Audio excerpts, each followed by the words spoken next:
Yeah, that's a Russian military choir singing the Turtles hit, Happy Together. You won't get that on BBC Local Radio, guys. And if you're watching on Periscope, you won't get that on BBC Local Radio, guys. 0344 499 1000 is the phone number.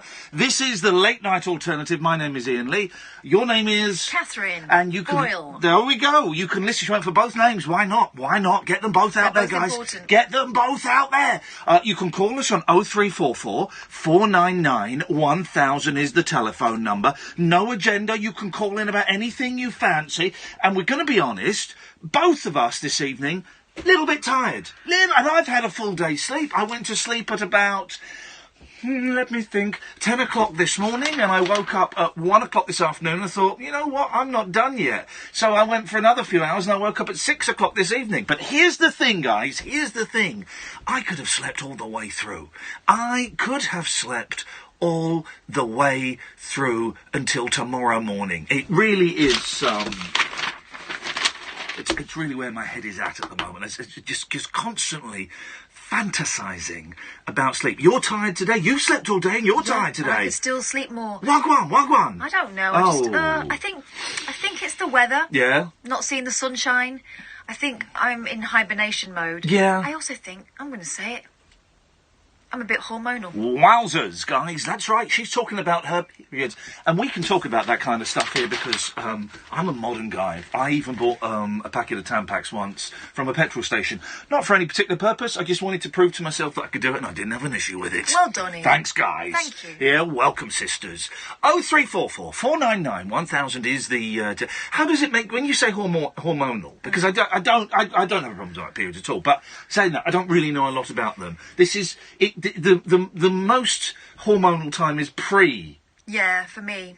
The thing. About a week before. A week before. I have a day where I just feel crap. It's just a day, is it? Generally. Okay.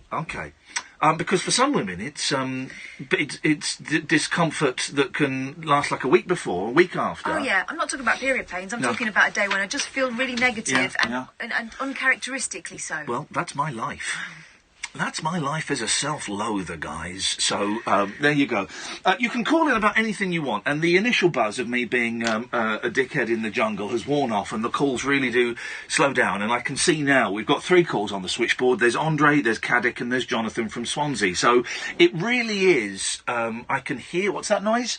That's the bottom of the barrel being scraped. No offence to those guys, but please take every bit of offence I dish out to you. So, dear listener, if you're sat at home thinking, well, I'd like to call in, but I have absolutely nothing to say, well, fear ye not, because you can just phone in with nothing to say. Let's give you some suggestions of what you might like to talk about. I must admit, I am getting sucked in. I don't know, I say that as though it's a dirty secret. It's not at all. I enjoy Celebrity Big Brother. I do like it, and I'm getting sucked into this series quite a lot, partly because it's on just before we come in and do this show, so we watch it. Also because I'm doing the showbiz reporting for TVAM. I'm kind of talking about it on there, so I'm sort of watching it for that reason as well. But I'm getting sucked into it. And what's interesting is everybody hates Anne Widdecombe, and there's a reason for that. She's quite unpleasant. Well, they don't realise they do yet, but they will. She's starting to reveal herself. I've met her. You know, I've met her, and I didn't get on with her, and I told her to F off. I'm not proud of it. I shouldn't really have done it. It was on a TV show, but she peed me off. So I told her that, and I just find her all of her views abhorrent. I do.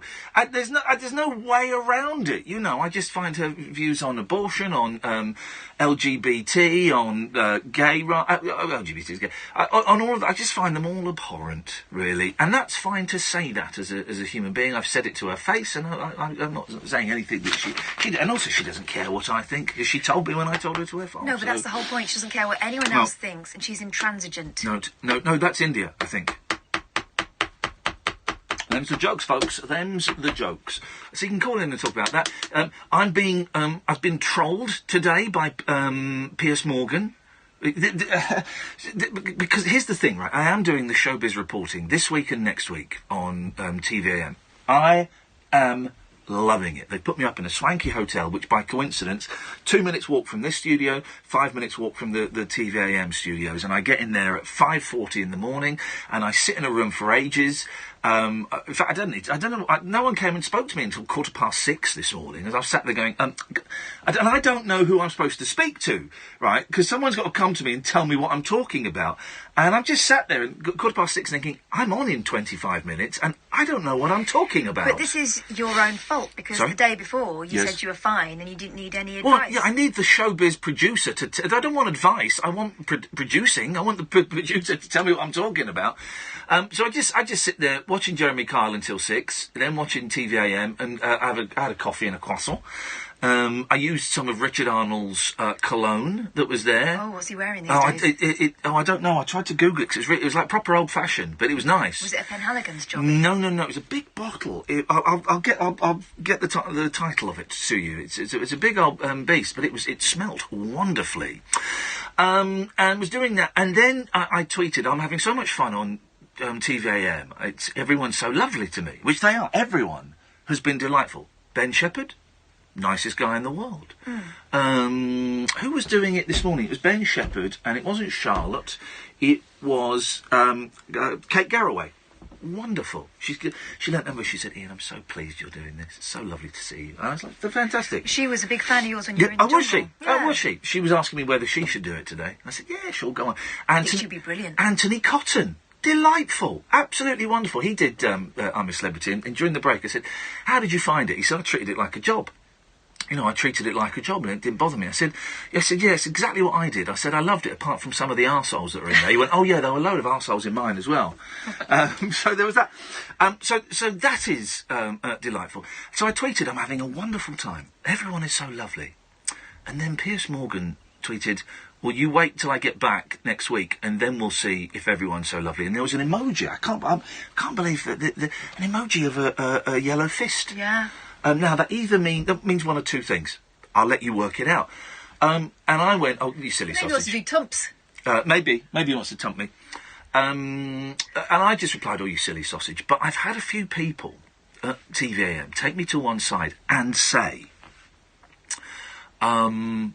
just to flag up next week when Pierce is back, he sometimes likes to have a go at the temporary, the stand-ins. He likes to have a go at them. So it just depends what mood he's in. I thought, oh God, it's one of those people who gets moods. And what that means is unprofessional, because I get moods. When you get moods, you just got to go and just do it. We certainly wouldn't be rude to a guest. Imagine we had a guest on, because I was in a mood. And they're temporary. Yeah, I would have a go at that. So it doesn't bother me at all. I can handle Piers Morgan. I've only got 3.5 minutes twice a day to handle him. I can handle Piers Morgan. I'm not worried by it. I just fancy being that guy. I just thought, that guy's that's dumb. That's a dumb attitude to have. I'm gonna the fact that 3 people have taken me to one side and said, just to flag up, yeah, next week Piers might be a little bit funny with you, but don't take it personally. Well, if someone's being a dick to you, you can only take it personally. But I'm thinking, I'm coming up with lots of different strategies. One strategy is to just sit there and just start crying softly. Okay. That's one strategy. And I was like, oh no, I like that. I like that strategy a lot. Just a single tear rolling down my cheek and not saying anything, because he would then be destroyed. He would be destroyed. Not like sobbing, just a single tear and the look of like you've been told off by your mum in front of everyone. He would be destroyed by that. The other one is to kick back the chair, rip off my jacket and say, "Come on then, son, do you want some? Let's duke it out." And the one I'm probably going for, the third option, Catherine, is to get my penis out on... No, I'm joking. That's what effectively he would be doing. He's getting his... It's a dick measuring contest, and he's the biggest dick. We know that. Having spent 3 weeks in a jungle with people who like to measure their own penises on a regular basis to see if there is any change in length, when we all know, girls, it's about the girth. spending 3 weeks with those people, 3.5 minutes twice a day with someone, I am tempted to just get a ruler out and put it on the table and say, come on, you want to do this or what? But also I'm keen to work for ITV again. Yeah. So I'm going to be careful. But so the third option is what? Is just destroy him with my razor-sharp wit. I think you should laugh at him. Yeah, I'm going to. I'm going to call him out. If he tries it, I'm going to call him out, and it certainly will be sparks. Will be fine because I do think he's a good presenter. I think he's a really, really good presenter. I think some of his views on trans issues and mental health are shameful and disgusting, and but I do think he's a good presenter. I can think both things, and both things will be valid. 0344 499 1000 is the telephone number. We've got loads of calls lined up now. Thank you. We have no women lined up, and it seems, and I know this was viewed by some of you as a controversial view, but I was enjoying it when female-flavoured species were phoning up and joining in. So feel free to. You don't have to if you don't want to. We'll just kind of see where the vibe takes us. 0344 499 1000. We'll take the calls in a second. I'm Iain Lee. This is the Late Night Alternative on Talk Radio. Talk Radio. Speakers down, please. Talk Radio. We'll get you talking. Oh, he's very thorough with his checks, isn't he? A stickler. Soon be on your way. One last big push and we'll have Dave unstuck from your Qashqai's footwell. Oh, there we go. Because we know every Nissan inside out, you get even greater peace of mind. So visit Nissan's used car event from the 27th of December to the 15th of January, where you could drive away a used 66-plate Qashqai from £14,881. Subject to availability at participating dealers. Google Nissan Cared For to find your nearest dealer. The only toys I played with were building blocks. No great shock then when I got a job as a labourer. But I struggled to climb the career ladder on a construction site. So I downed tools and joined the Navy, where I picked up new ones. And started to build my skills, my confidence, a career. Hello, Periscopers. How are you today? A crew of 300. As a chef. Me, Matthew. Born in Edinburgh, made in the Royal Navy. Start your journey. Search Made in the Royal Navy. Are you ready for this? Evening. Or a bit of this? And obviously this. Mum, please can I have another ice cream? If you've been nodding along, then it's time you joined the millions of others with the Sun Holes from £9.50. Hole yeah! Pick up the Sun and start collecting this Saturday. T's and C's apply. Tales of mystery and imagination on the radio show that does things differently. The Late Night Alternative with Iain Lee. I'm a nut job, but not that kind of nut job. On Talk Radio. Honest to God, it's the new Breaking Bad. Oh no! 0344 499 1000. Good evening, John. Hello, Iain. Hello, John. I'm good, thank you, fella. What you got for us? Well, the first thing, stand your ground with this bloody Morgan. Yes. He's awful. Yeah. You've done a big thing on Angel's Piano sometimes back. Oh yeah, Angel's Piano was the she was in America. Where was she from? Iceland, Sweden. No, where was she from originally? Like Chile or somewhere, wasn't it? Argentina. That was it. Yes. She was great, yeah. She's still on the Periscope, I noticed. Is she, that's She tonight? watches. Oh, does she? Oh, well, Angels, if you're watching, hello, my dear. Excellent stuff, yes. Yeah. If you want to get women on your show, why don't you get her to do a call in? Do you know what? We should get her on. Do you know what? We will get her on, actually. And also, there was Jilly Bean that we had on. I keep meaning to get her on, but I'm so forgetful. We will sort them out and get them on at some point, John. Can you play any instruments?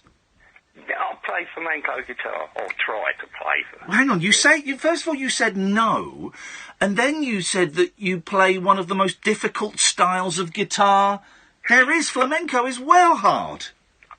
It is hard, but it's an environment thing, Ian. You've got to be in the environment of it to learn to play it, practically with the gypsies, yes, etc. Yeah. You know, it's something that's very difficult to play sitting on the coast in England.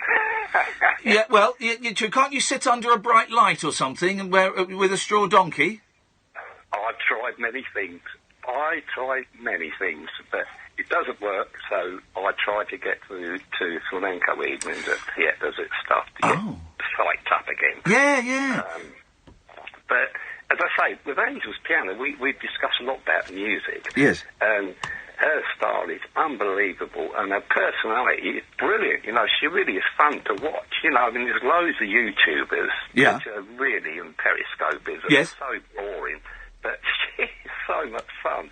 And she was overwhelmed when you actually featured her that time. It'd be lovely to see it again, because she really needs some, how can I say, some push, you know, to carry on, because she really is working hard at her playing. Oh, she was amazing. She was amazing. For those who don't know, she was a young lady we stumbled across on Periscope, and was taking requests and playing songs live, and she can play piano like nobody's business, and she's got a brilliant voice as well. She's married with 2 boys, you know. Well, there you go, you see. Yes. I think she mentioned... She mentioned that, married to a drummer. Yeah. She mentioned that, yeah. Just a thought. All right, John. You know. Nice one, fella. Thank you very much. We mentioned there the straw... Well, hang on a minute. I had trouble cutting him off there. Let me close this and start it again. We mentioned the straw donkeys. That was, of course, the big thing in the 70s and 80s when people went to Spain for their holidays, to Majorca. They would bring back these giant straw donkeys. Does anybody still have those straw donkeys? Can you still get them? And does anybody have their original straw donkeys? You would imagine that they've all been eaten by woodworm? No. What's the little bug that begins with G? Grevels. Gremlins. No, not gremlins. Grubs. No, what is it? I'll say grevels again because it's close to that. What is it? Weevils. Yeah, maybe it's weevils. Are they the ones that live inside cornflake packets? You can get them, yeah. You can, yeah. This is why you should always, guys. Claire, this is what you need to do with your cereal packets, is you need to fold over the plastic bag and then get a clothes peg and put it on the top. Seriously, because bugs get in there. Yeah, well, I don't just do it with the cornflakes. No. I do it with frozen peas. I do it with a package of crisps. Well, they won't get in the freezer. Yeah, well, I'm not that bothered. No. Not really. I haven't died from anything yet. Oh, hang on a second. Neither have I. That is quote of the night. I haven't died from anything yet. Well done, Claire. Hey, speaking of dying, I don't know if you heard, a couple of nights ago, the New Year's Day show, we brought my kids in. Yeah. And my youngest, who's going to be 6 in a couple of weeks, asked the question, and it was his question, it came from him entirely, have you ever seen a ghost? And so people phoned in with their spooky ghost stories, right? Now, this was a few nights ago. Where are we? Thursday, and that was Monday, right? I listened. Oh, God. And he got really upset. Anyway, he phoned me up tonight, with his mum, obviously, at 7:30, in tears. 7:30 is kind of bedtime. In tears. I said, what's wrong, son? He said, Daddy, I'm scared. I said, what are you scared of, son? He said, those ghost stories people kept telling me. I was like, for goodness sakes, man. So I was going, right, well, listen, there's nothing to be scared of. Are you scared that there are ghosts in the house? Yes. I said, well, I checked last time I was there. There are no ghosts. But why don't you get Mummy to go around the house and check? And also, Mummies know a spell that that will stop ghosts from coming in. And I said, look, and here's the thing as well. You know, everyone that phoned in, they weren't really they were just telling stories. None of that stuff was real. None of what they said was real. It was stories. And he said, well, then why did that man at the end of his story say it was true? Because that man's telling fibs sometimes because he wants to show off. Well, what we're going to do is we're going to go through the logs of that show, and we're going to find whichever man it was said that was true, and I am going to drag him through the courts for mentally torturing a 5-year-old child. Yeah. Oh, but he was in tears, Claire. He was in tears, my little baby. I was listening, and I thought, oh, don't worry, little fella, don't worry. It's going to be all right. You'll think about this, and in time, you'll laugh. Let me tell you a funny story about my son when he was about 6. Go on. He was at home, and he went to bed, and I heard him shout, Mum, Mum. And I went, yeah, what's the matter, love? He says, and bearing in mind, I never like to lie to the kids. I try and be frank with them. Yes. When they had their injections, these other mums used to say, it's not going to hurt much, and it did. So I used to pinch them and say, it's going to work like this, but it'll all be okay. Oh, you pinch him. So when Oliver says, Mum, I need to know, he says, is the Elephant Man real? Ooh. And I thought, in that little minute, I went, oh shit, do I tell him it is, or do I say no? I thought, no, you've got to tell him the truth. Yeah, I said, yeah, he is, but he wasn't very well. He went, oh, Mum, no, why did you tell me that? And I thought, oh, wow. God, the only time I tell him the truth. Hang on a second. So, but why was he thinking about the Elephant Man? That's how old is he? He's now 21 next month. Oh, how old was he? Oh, right. 6. Right, what was a 6-year-old doing, even considering the Elephant Man? Did he watch the movie or something? No, not at all, no. He had a very vivid imagination, and I think something must have come on either television or my daughter had learned something from school. Yeah. But he was really, worried about it, and we laughed now. Yes. Oh, we laugh at the Elephant Man now. It's so funny. Yeah. And I tell his girlfriend also embarrassing stories, but... Well, what's wonderful, right, is my eldest is just starting to get embarrassed.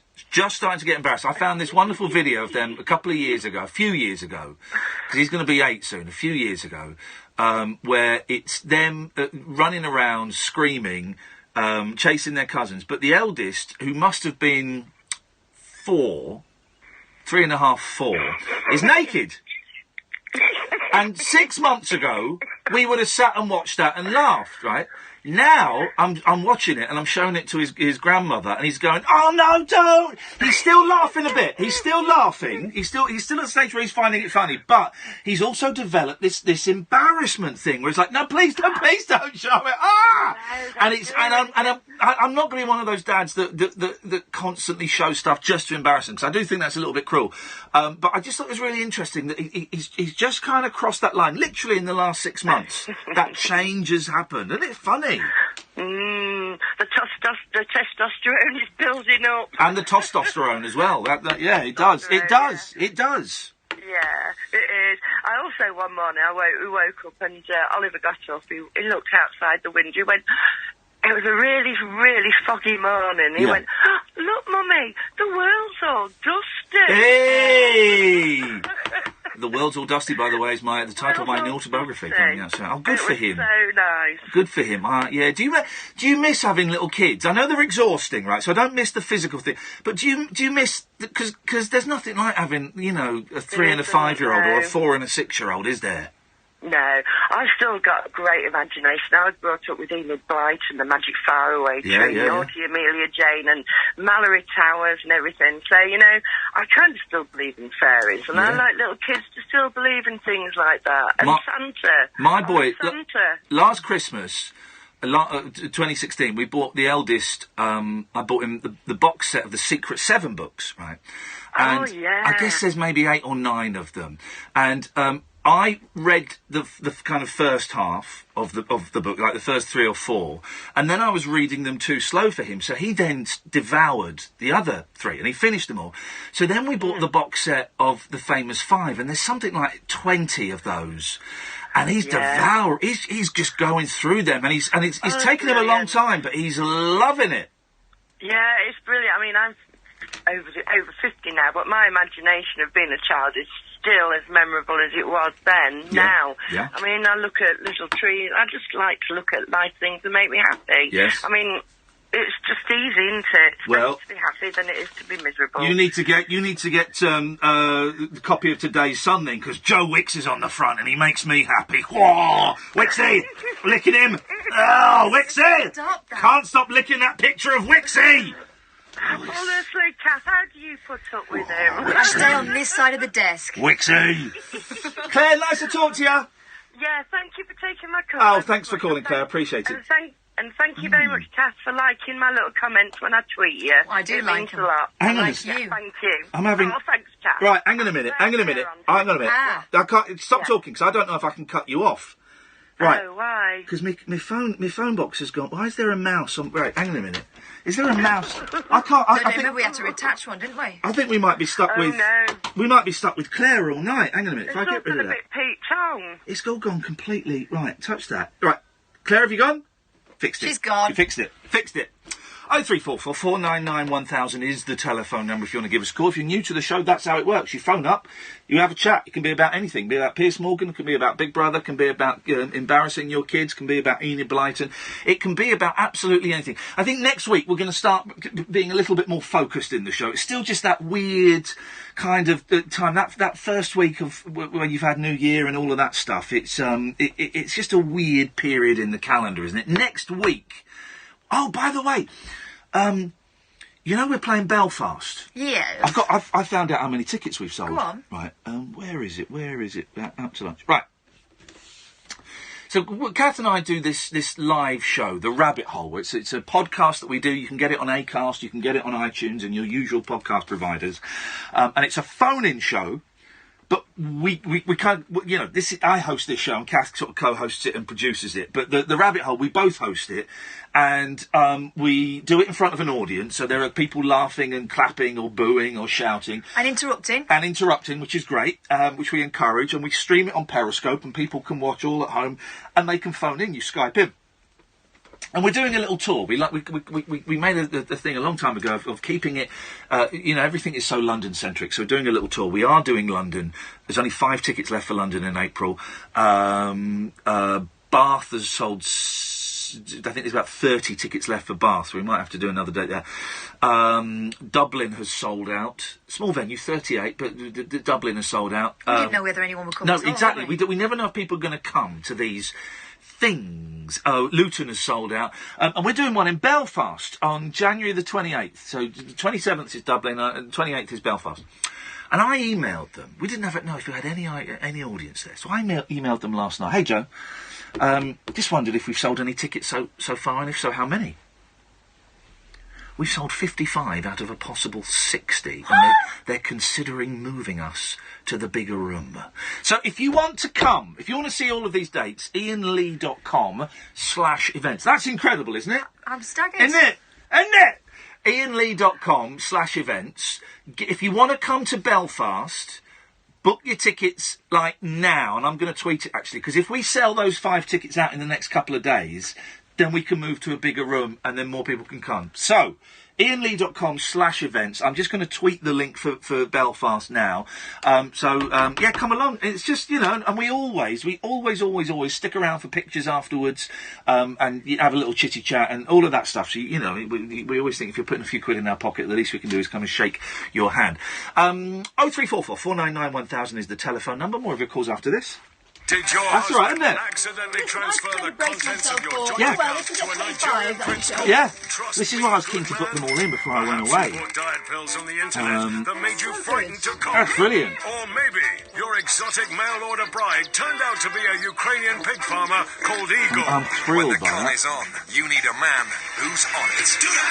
Listen to the Radio Hustle with scam-busting Supremo Alexis Conran and get the inside track on all the latest swindles, schemes, tricks and traps the fraudsters are using to get their hands on your cash. Get tipped off, not ripped off.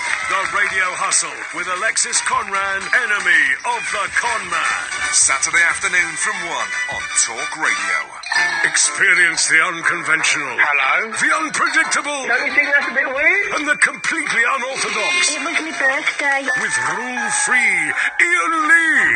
I was just trying to generate a bit of content. The Late Night Alternative with Iain Lee. Hate alarm clocks, hate going to work. On Talk Radio. Lucy's tweeting us saying we need to go to the northeast. Which one? We went to the northeast. We went to Newcastle. Yeah, didn't we? you missed it. We went to Newcastle. That was good, Newcastle. Oh, summer. And we That went food. to Tynemouth. We had that food we had. Remember we had a roast dinner at the stand? Yes. In Newcastle. And we also had a great big slab of... Didn't we? Yeah, the night before. Yeah, we ate well in Newcastle. You know how to cook there. Well, this is one of the joys of... This is the only reason that we're doing this tour, is to go and eat food. We've had some great food. I rate the towns, not by the audience or by how well the shows went, by the food. So Newcastle, 10 out of 10. What was that place called? Because we got like a great big chopping board full of meat, didn't It's we? called like the Barbecue Bastard or something. It was something like that. Well, it was. So we got that, and then the next day at the stand they cooked us a roast. Oh my God! But for me, the 11 out of 10 is always going to be Wings Around the World Buffet in Hull. Just, wonderful. Other restaurants are available, but trust me, they ain't nowhere near as good as Wings. Oh man, that food was incredible. Good evening, Jessica.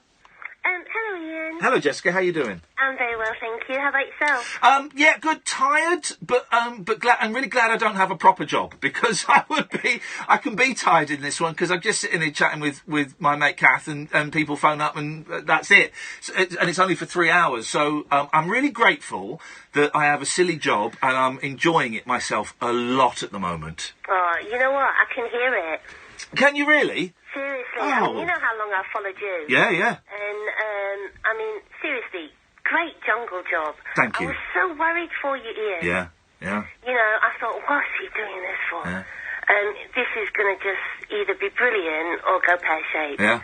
And normally I would never watch that kind of TV, but I just tuned in because I thought, oh, please let this pan out. And it proper panned out. It worked, didn't it? It was such a punt. And I said before, they asked me 4 times, I think, and I've always said no for so many reasons. And this year I went to them because I thought, for a few reasons, I need a few quid. So I went to them, and I had a really long chat with my agent about it. I had a really long chat with Kath about it, and a couple of other people close to me who all kind of raised all the points. Are you sure? Is this the right thing? What do you think might happen? What's the worst that could happen? Blah, blah, blah, blah. And it was generally decided that no bad could come of it, but hopefully some good could come of it, or a little bit of bad. But it paid off, and all this extra work I'm getting now, it probably won't last forever, so I'm grabbing it while I can. And here's the thing, right? All the TV work is lovely and wonderful, and I'm reminded how much I love live TV, but it's all that's all gravy. My career is doing this show, and I've just signed up another 2-year contract. I don't know if that's unbongoed, but tough. I've just signed up for another 2 years. I'm here until 2020. So all the TV stuff is like little extra stuff, but this is my career, doing the radio. I ain't going nowhere from here. Well, I mean, I love you on the radio, but I just thought that it was brave, and I was pleased that you went for it, and that you were just your radio self. I don't know your real self, but your radio self. I could relate to that, and good things are going to come. I mean, thank you, Jessica. I can see, I can hear that you've got more listeners. Yep. And that was the point, wasn't it? Yeah. And it's so great when something works out like that. No, thank you, Jessica. That's very kind. Why have you called up this evening? Because it's unusual. Let's be honest. Jessica's been phoning me on and off, Kath, for about 12, 13 years. It's unusual for a phone call to have that much smoke directed at one's posterior from Jessica. She's normally quite, let's say, honest and direct.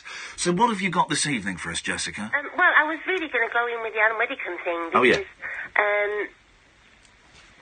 Years ago, I used to watch a lot of TV, and I was very into wordy TV. Yeah. Like I'd watch Newsnight, and I'd watch documentaries. That's a great name for a niche channel. You got your Daves and your Men and Motors. You've got the worthy TV. That's great. Yeah. And then I realised about 6 months ago that actually I was using TV all wrong. That when I was going to devote my time to TV, I was sort of watching this stuff and going, oh, it's really good that I'm up to date with everything. But it was so boring. Yeah. So then I moved to trashy TV. I thought, I'll give trashy TV a go. Oh, I love it. So I just started watching rubbish all the time, which meant that, sort of things like I'm a Celebrity came onto my radar. And Big Brother came onto my radar. Literally, this is the first time I've watched Big Brother since the very first Big Brother, which I think was about 2001. 2001, Nasty Nick and Craig and all that lot. Yeah, and I literally have not watched Big Brother since then. And that first time that I watched Big Brother, I thought, wow, this is really interesting because it's a new concept. These people have no idea, so they're very natural, and it's almost like I guess that concept was a social experiment about people. And then obviously it got really trashy, and I stopped. But because I've embraced trashy TV now, I thought I'd tune in this year. And that thing about the sort of woman thing, the Year of the Woman, was quite appealing. Yeah. And I watched that first show. I think it was Tuesday, wasn't it? And I thought, actually, do you know what? They've turned this show around here, because this is just what it needs at this point. Because anybody that's always watched Big Brother, I guess, has got used to a certain kind of thing being delivered, and they kind of turned it around and delivered something else. And I watched the first night when people went in, and I thought, this is a good cast, you know, they've done well here. Yeah. I watched it on Wednesday, and I thought, well, I watched it last night, and I thought, that noise sums it up perfectly. Yeah. You know, it was a great concept, and it's gone wrong, because what it's turned out to be, with all these, well, not all of them, but some of them are quite inspirational women. Yeah. I would class Anne Widdecombe as an unusual candidate, a cast member for that kind of show. The woman who is the ex-detective. Oh, yeah, she's Maggie. She's great, yeah. Yeah, absolutely. Hero. The transsexual woman, brilliant. India, yeah. Transgender, yeah. Pardon. A couple of, like, reality stars to keep the kind of, you know, Love Island people on board. Yeah. But Anne Widdecombe, from what I've watched so far, and I might not watch it much more, Ian, if I'm honest. Okay. I might, but I might not. I thought that she was quite unusual. She's quite strong. I love that she's gone in, a bit like you in the jungle. She went in there and she's just been herself. Yes. And people don't know how to react to her. No. That's the interesting thing. She's, well, she is, and this is the thing, she is very forthright and honest. Some may say tactless, which is, you know, being forthright is not always a great thing. The thing I've found about forthright people is they like you to sit there or stand there and listen to their honesty directed at you, but then they refuse to listen to your honesty directed back at them. I had an aunt like that who would tell you exactly what she thought, even though it would quite often be, it could be rude. But then if you were to reply with what you thought, you were being aggressive, and I don't want to hear that. Yeah, my take on Anne Widdecombe is that she is the clever version of the person who is not so clever, who will say to you, that's the way I am, if you don't like it, then tough. Yeah. She's never going to change her mind. You're not having a conversation with her, it's a monologue. Yeah. And she's probably the same way she was when she was 25.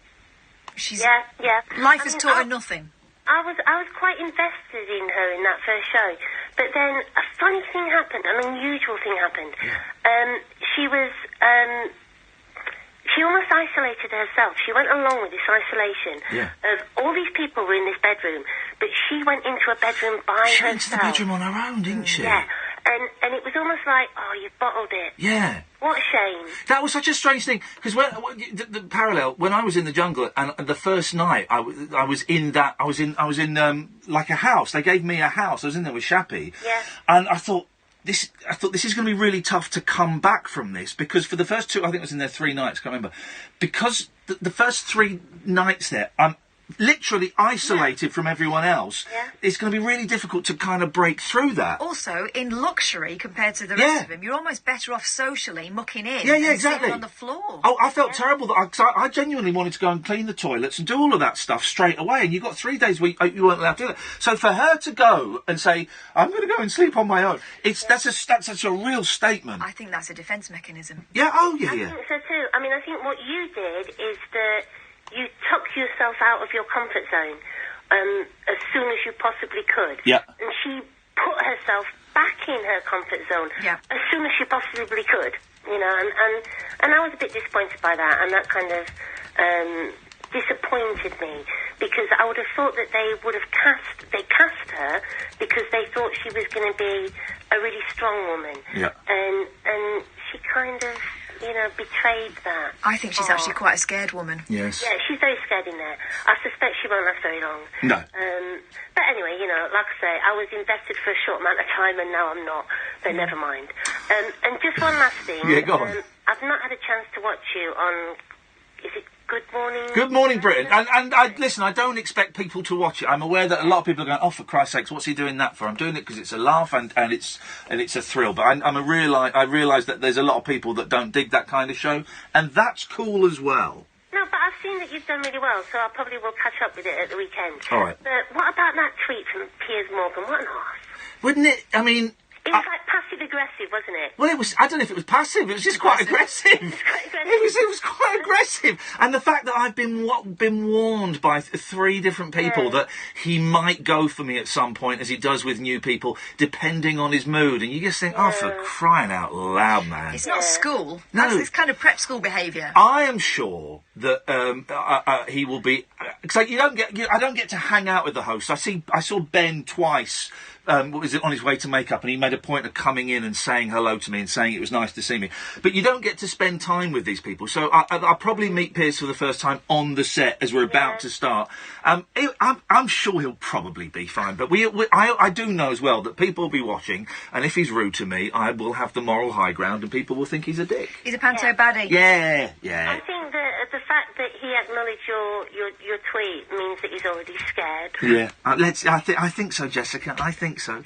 Hey, listen, nice to talk to you. Thanks so much. Yeah, you too. Good Take luck care. with it all. Cheers, mate. Ta-ta. Bye-bye. 0344 499 1000 is the telephone number. This is the late night alternative with Iain Lee and Catherine Boyle on Talk Radio. Across the UK, online and on DAB. Oh, yeah? Talk Radio. Hey! We'll get you talking. When did you go into over? It's February. I called this staff meeting Where because I and have when? some exciting yet sad What news. date? We're having a half-price kitchen sale across all our Because kitchen it'd be great units, to interview him plus while an he extra sat at a 25% piano, off, wouldn't it? and 4 years interest-free credit on our own kitchen collection. Yeah. We can go and meet him. Get him with his little piano there. At Wren, we find it hard to let go of our kitchens because we not only design, make, deliver and install, we put our heart and soul into them. Offer applies when you buy 5 or more fully assembled units. What? We're losing 3-0? And if they score another, I'll win £1 million. £1 million? Yeah. On the Sun's new Sun 6 game, get 6 scores right this game week and you'll win more cash than Neymar gets in a week. Oh, no, there they go. Yes! Oh, I might be off on the first. Think you know the score? Prove it and you could win £1 million with Sun 6. Play for free now at thesun.co.uk/Sun6. Sun 6 powered by Sunbets. Well, yeah, I'm Play just per looking to see customer per game week. T's and C's apply. Doors. 18 plus. Be gambleaware.org. I'll just be doing this. Tax.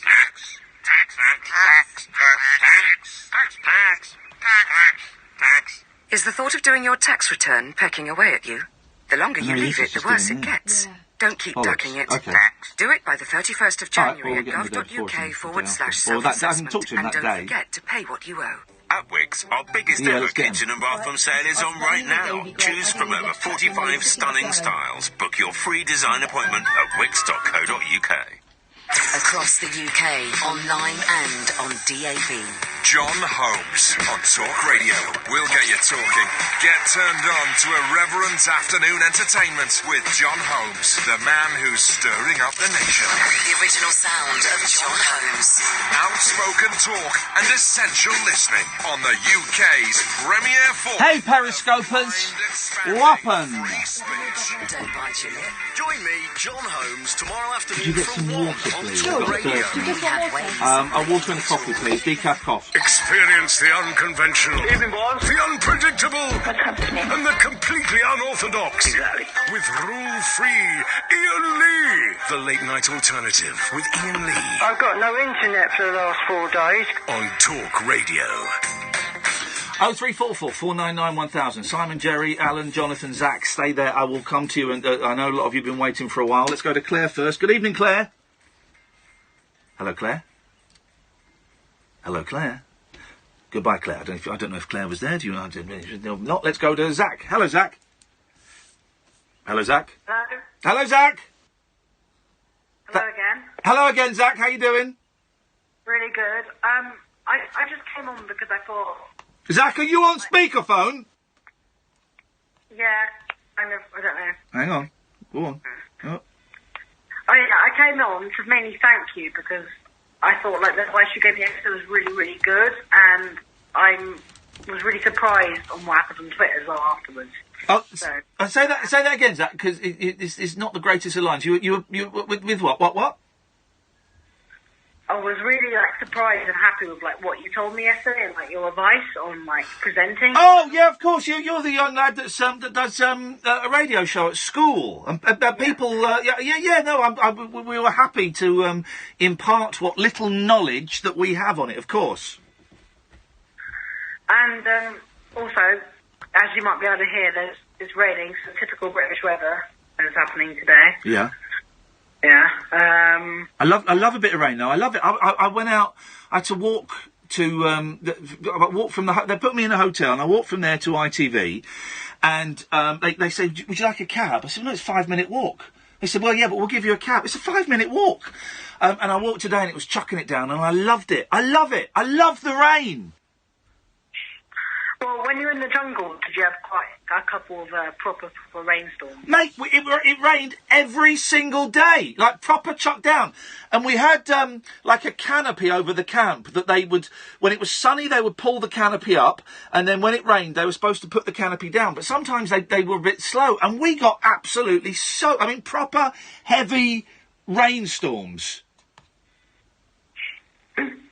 Well, it happens, and also the British weather, the British moan when it's sunny and moan when it's raining. It's like you never can please. I never moan when it's raining, but I don't like the heat. But no, I never moan when it's rain. I love the rain. Bring the rain on. We want rain. We are a rainy nation. Let's embrace it. Let's enjoy it. And let's get wet, Zach. Yeah. Let's get wet. Let's get wet, guys. Here we go. We're going to get wet. Yeah, that's pretty much it. Nice one, Zach. Thanks for calling, mate. Cheers. Let's go to Claire. Good evening, Claire.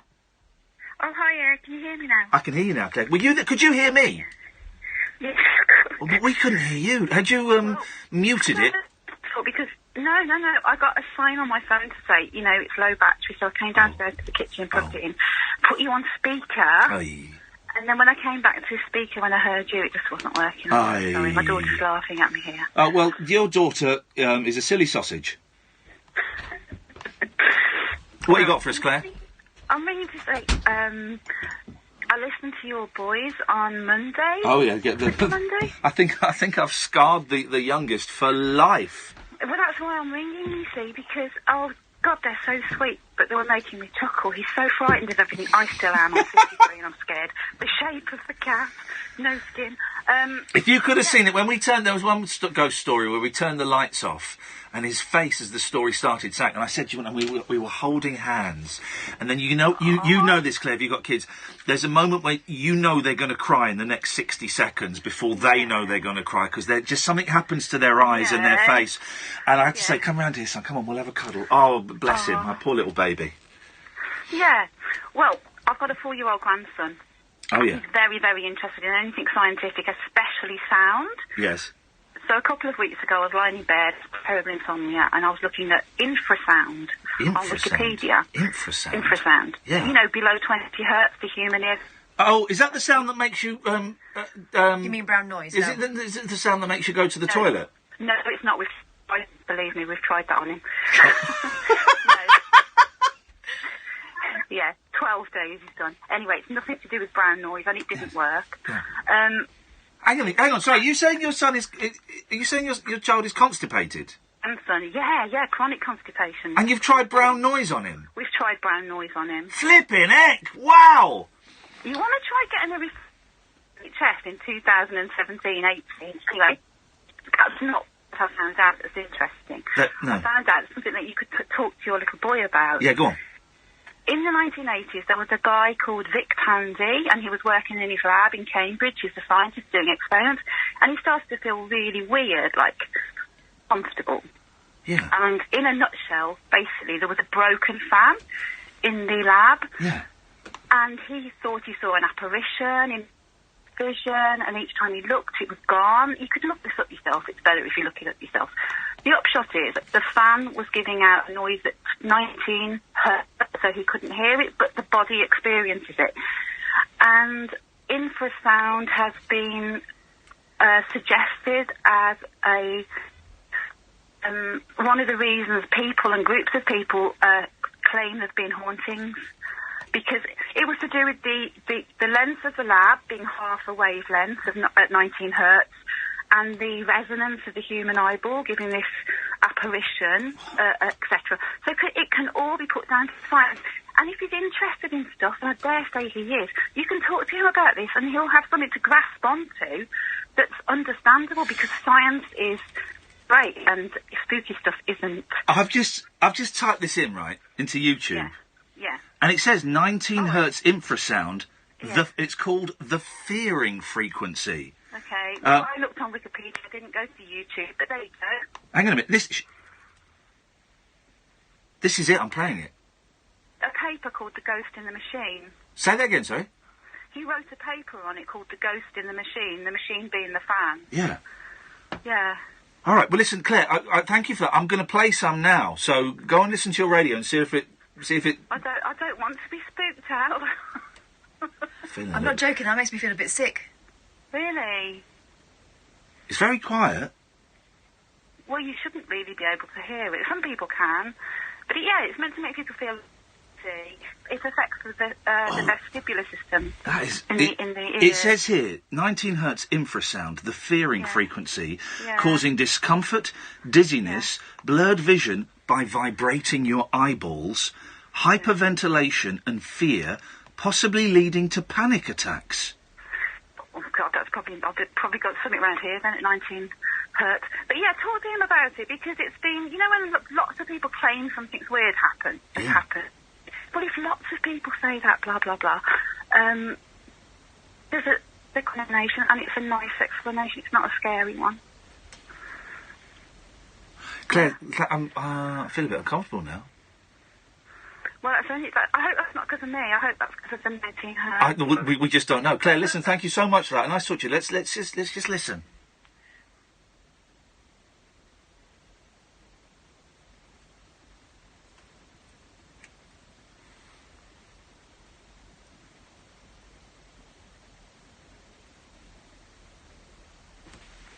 It's just a silly sound, isn't it? That's all it is. Or is it, Simon? Simon? Ian, how are you? I'm fine, thanks, Simon. How are you? I'm spooked. Yeah, me too. Me too. That's the first time caller. Well, I'm sorry that we've scared you so much on your first call. It isn't always like this. You scared me to another late night radio talking, but I think I'm going to be all right. Yeah, okay, as long as you're going to be okay, buddy. That's all we're concerned about here, Simon. I'd like to challenge you and Kath to a quiz. Oh, a quiz I can do. A fight I would have had to have. I would have sorted him out. Okay, I'd like to know who is the best at general knowledge. Away you go, fella. Bearing in mind, I've won the weakest link. I do feel a bit nauseous now. I've won the weakest link and I've won Mastermind. So just keep that, but away you go. First to answer, quick fire round, 3 minutes. Yep. First to answer. 3 minutes? 3 minutes. We'll finish at 10:58. Right. Well, no. Well, we won't because we're ahead of you. No, we're not. All right. Listen, we'll have to. Right, come back up. Stay there. We'll come to you after 11 because let's give that a proper thing. Jerry. Hello. Hey, Jerry. I called us from at 5 o'clock and an old lady shouting outside. Who's shouting outside? Old lady's escaped from the care room across the road. Has she really?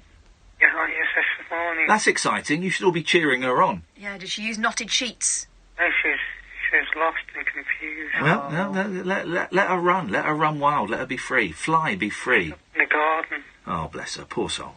I rescued her. Other people out of that.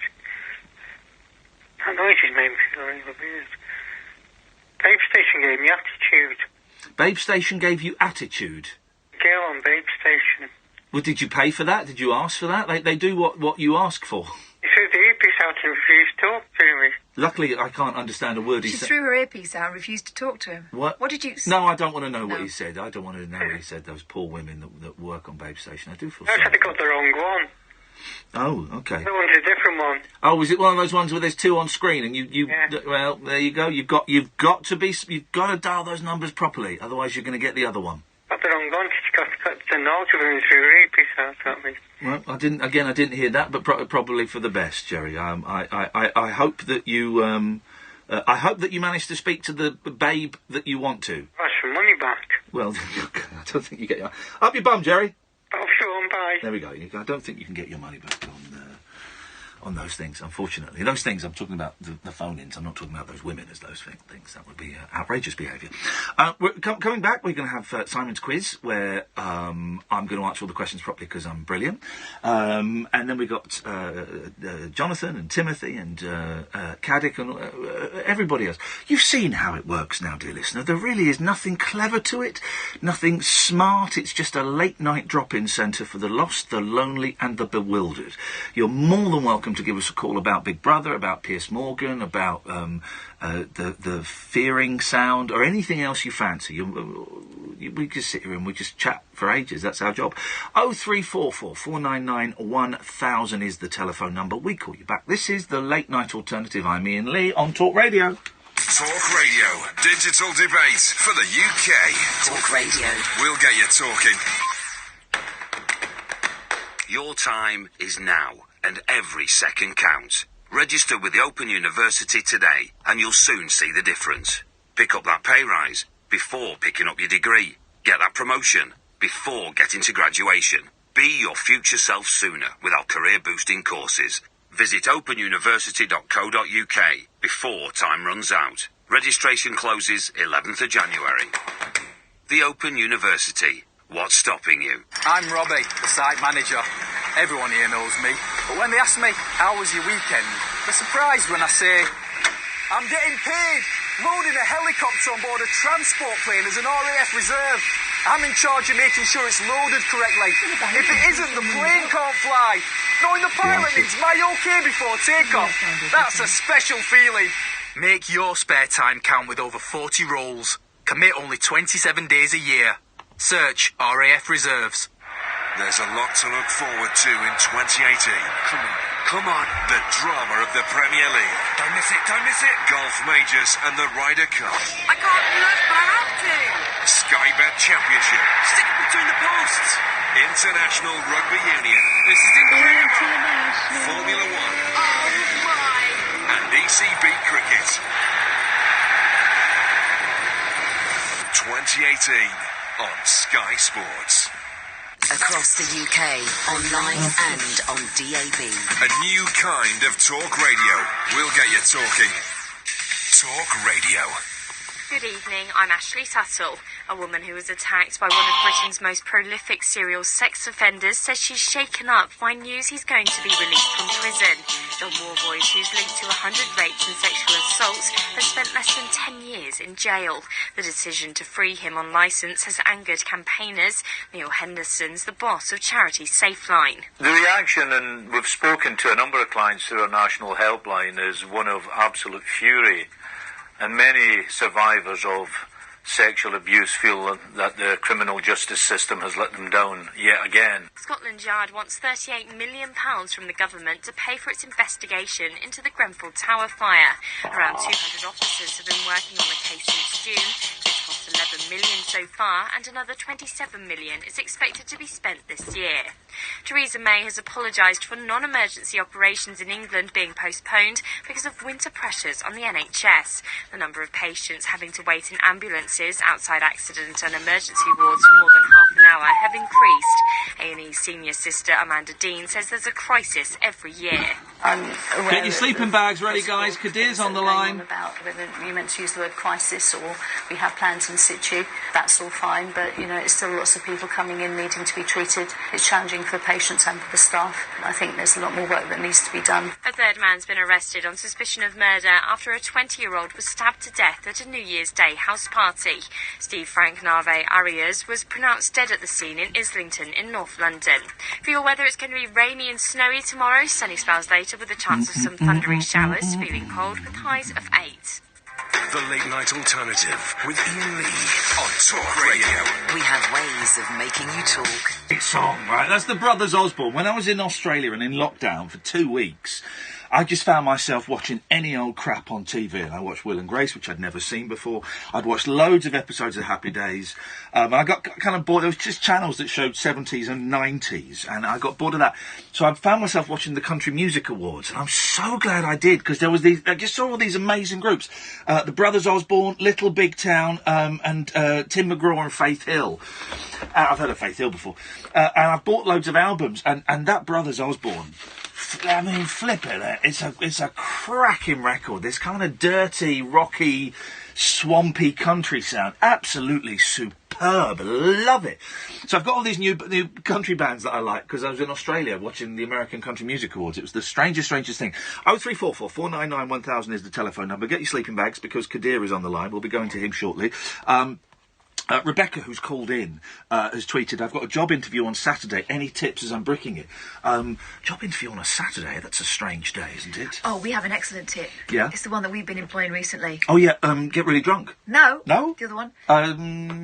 Don't go. Pretend to be someone who's really good at interviews. This is how I got this gig, right, here, was when I went in and I psyched myself up all morning, right? And the longer you do it, the more powerful it is, right? I psyched myself up pretending I was someone who was good at interviews. And I went in and I told them, I'm not saying you necessarily need to say these words, but I told them why they needed me and why I would be better than anyone else. And I spent all morning just getting into that thing, like, you can do this, you can do this. I'm a big believer. I don't know if there's any scientific evidence, but I do like affirmations. I think affirmations work. Not like huge things, but I really think that certainly for short periods of time, you can kind of reprogram yourself by repeating stuff. When I had to do, and I'm sorry to keep going on about the jungle, it's just the way the conversation has gone. I've been thinking about it a lot today. But when I had to do this challenge that was up in the air, 100 feet up in the air, and I hate heights, you never knew what the challenge was going to be until you walked out and you saw it and they explained it to you. But I was really lucky because I heard someone saying, oh, the shoot's been put back a bit because we can't, the drone isn't working. I thought, drone, it's going to be heights. And I started shaking. But I had about 45 minutes between that point and actually sort of stepping out and seeing out and deck and them explaining to me. And I did the Serenity Prayer. I remembered that my boys had written me a note saying if you get scared of heights, don't look down. And I just kept saying over and over again, you can do this, you can do this, you can do. And I was saying it out loud, just under my breath. And I had 45 minutes, and in those 45 minutes, an hour, I genuinely believe that for that short period of time, I reprogrammed my brain ever so slightly, just enough that I could get through it. Because you know me, Kath, you know I hate heights, right? You know I hate them. Oh, just even now thinking about it makes me uncomfortable. Yeah, and it's irrational, isn't it? Yes, completely. Well, no, it's not with heights. I don't think it, with spiders and things, it is irrational. You've been on things before where you've been strapped onto them and still your legs wouldn't work. It wasn't your brain not... It wasn't about you convincing yourself you couldn't do it. It was your body just refusing. Yeah, you're right. In that sense, you know, it is irrational. And when I was up there, I got in there and it started off really fine. Then I had to get out of this silly rocket ship and start moving around. I couldn't believe it when you did that. Did you? Really? I couldn't believe it. When I saw it, I went, oh, man, no. Yeah. Because you'd had a bad week, a bad couple of days anyway, and I thought, oh, this is awful. And I got out, and there was one moment where I had to step over. They wanted me to stand up for the whole thing. They kept saying stand up, and I thought, nah, I'm crawling. But there was one bit where I had to stand up, and I had to step from the rocket ship I was on onto the space station. Yeah. And of course, you've got to look down, and as soon as you start stepping, it wobbles. And I went for it, and it wobbled, and I put my foot back, because this fear kicked in, and the fear was saying, don't move. You cannot move. And I was just going out loud. You can do this. You're just going to take a step. You're just going to take a step. Just take a step, you idiot. Take a step. And as I was saying it, I was able to do it. The moment I knew you were going to do it, you got out of the cockpit. Yeah. I couldn't have done that. Yeah. It was. Oh man. I mean.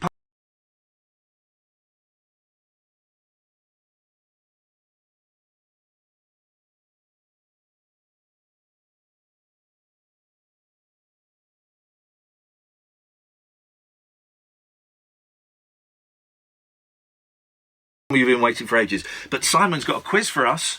Oh, good. Hello, Ian. Hello, Simon. Before we get on the quiz, can I ask you one question? Of course you can, buddy. I'll tell you the reason why. I've rediscovered the theme tunes to The Fall Guy and The Littlest Hobo, thanks to you. Well, the Fall Guy theme tune, of course, The Littlest Hobo, don't know, it's not a theme tune. It's just a hit. It's just a song. It's not connected in any way with a television series, so stop trying to troll me. I know you're all trolling me, but going, oh, there's a TV series about a dog. Get out of town. It's just a good, catchy song. It is. Can I ask you both, what is your favourite TV theme of all time? Monkey Magic. I like Dynasty. How does Dynasty go? Really? Da da da da da da da. Okay, yeah. Remember that? It was glorious and lush. Yeah, it was a bit slow, I thought. A bit like majestic. It's a bit like Howard's Way. There are some good ones. Laverne and Shirley is a personal favourite. Yep. Excellent. So it starts, kind of. That's the one. The Red Hand Gang, going back to my youth. Red Hand Gang. What was the name of the black actor? Oh, somebody the third. Yeah, no, it wasn't Elvis Presley the third. His character was Doc. His real life name was James Bond the Third. Excellent. Yes, I knew it. Where's he? Catherine, find out where James Bond... We don't normally do old kids shows, but find out where the hell James Bond the Third is. I also like Cagney and Lacey. Yeah. Well, yes, very good. I think the Red Hand Gang, they only ever made about 8 episodes, but they just repeated them over and over. That was a great show. They should get those was a guys great back show. together. Is he still alive? Actor and producer. Oh, good for him. Let's get James Bond the Third on. Send him an email. We're going to get James Bond the Third on, Simon. How are we going to make sure? How are we going to know it's him? Oh God, don't, please. Oh, we got told something off the record about that whole Sats Griffiths, which we're not allowed to mention. Is that right? You can't mention it anymore. No, but it kind of bolsters our feeling that when he told us he was happy about his Twitter account, he knew he had a Twitter account. We got informazione which we cannot share about how that Twitter account was set up, and boy oh boy, it's pretty amazing. If you ever meet, sorry, I'm just plugging my the phone in. If you ever meet us in a bar, ask us and we'll tell you. Brilliant. Okay. Quick fire quiz. Yes, sir! Let's be having you. Right, first to answer, just tell me when you're bored. Cut me off when you're bored. Don't, mate. We will do, thank you, but we're getting close. Anyway, go on. Which is the only US state that begins with the letter D? Say that again. The only US state that begins with the letter D. Delaware. Oh, a point each. That was a tie. if you're unsure, it's 1 point each at the moment. Okay, one each, right. Yeah. What nationality was the inventor of the saxophone, Adolf Sax? Swiss. Hang on, that is incorrect. No, that is incorrect. You've answered. Adolf Sax. Austrian. Unlucky. Belgian. Oh, okay. All right. Good question. Good question. Next one. Yeah. The 2012 novel, The Casual Vacancy, was the first adult book by which author? Oh, J.K. Rowling. Yes. Well, don't just say, oh, I know. Say it. Thank you. J.K. Rowling. Actually, no, you should have half a point because he pronounced it wrong. It's Rowling as in Rolling Stone. Hey, did you see? Did you know Jeopardy, the TV program, where they give you the answer and you've got to come up with the question, and the fella lost. It was only about $3,000 because the song was. All right, here's the question. Slightly wrong. I'm making up the dates a bit here. 1996, mid-90s. Was it? Oh, hang on a minute. Just stay there because I've got to Google it because I want to get this right because it's really interesting. Right, okay. Coolio's biggest hit. Yeah. Right. Did you see this story, Catherine? No. Right. Okay. So the answer is Coolio's biggest hit, and you would say Gangster's Paradise. Gangster's Paradise. Yeah. You'd both be wrong. You both be, what is Gangster's Paradise? You both be wrong. Oh yeah, what is it then? It's and this is what he got it wrong on. You said Gangster's Paradise. Gangsters. You're kidding me. Totally. It's Gangsters. It's isn't it? No, we are. You've got to say Gangsters. Gangsters. And he said Gangsters, and he got it wrong. He got it wrong. Isn't that mean? I think I'd want my solicitors on the case. Oh, the thing is, you'd lose because in the dictionary they're two different words. Oh, isn't that incredible? I was reading that today. What a great story. Anyway, sorry, carry on. Next question. From what 1980s movie is the line, if you build it, he will come? Field of Dreams. Oh, good answer, Kath. Two each. Okay. No pressure. No pressure. In which year was the pound coin introduced in the UK? It's later than we think. 1991 is the one that springs to mind. I'm going to say 1992. 1983. So who would be closest wins, yeah? No. No, sorry. Okay. What is the third largest city in Spain by population? Barcelona. Kath? Seville. Valencia. Ah. Okay, these are fun questions. Next question. Next question. Yeah. Which fictional area are Thomas Hardy's novels usually set? I do know this. I know this. Oh God, Thomas Hardy. Thinking of Return of the Native. To read it at school. Begins with a W. I know it does. I'm going to say it's not. I had in my head like Westchester or Wessex. Wessex. Correct answer. Oh! And I think we should probably stop there, Simon. No. Okay. I think... two 2 more questions. All right, then. Well, I'm just going to stop because it's 3-2 to me. But, OK, fine. You did say we could stop whenever we wanted and I'm winning. But, OK, fine. Carry on. Let's take this to the end. OK. Al Frank Baum wrote which much-loved story Wizard of Oz. turned into a famous film? 3 apiece. This is it. This is it. This is the decider. This is the decider. Question. Here we go. This is for the first inaugural alternative champion quizzer. Thank I have you. a trophy in front of me. Yeah, OK. Which country is home to the largest population of Roman Catholics in the world? Brazil. No. Stop the... No, it's not. Correct answer, Kath. Ian, did you want to carry on? Oh, get stuffed, Simon. What a terrible call. Can we block this guy from calling in again? Just go to the others. Talk Radio. Contact Talk Radio. Call 0344 499 1000. Text Talk your message to 87222. Text costs 25p plus your standard network rate. Or you can tweet us at Talk Radio. Talk Radio. We'll get you talking. Thanks, mate. Thanks for not getting the question. Bold black. Thanks me no. Sleek gloss black grille. Mean black side power vents. The Jaguar Black Edition XE, XF and F-Pace are here. With 50% off selected features saving you up to £2,740, it's time to show your dark side. Search jaguar.co.uk/Black Edition. Jaguar, the art of performance. Available on selected models until 31st of March 2018. Terms and conditions apply at participating retailers only.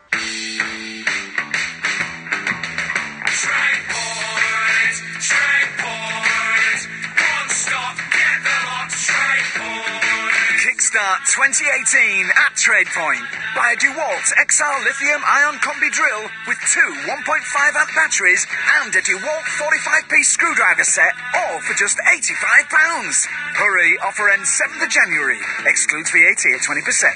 TradePoint members only. TradePoint! At Argos, our up to half price sale and £50 million clearance continue. Shop our amazing offers across tech, home, toys and more. Get a great deal faster with Fast Track same day delivery. Go Argos.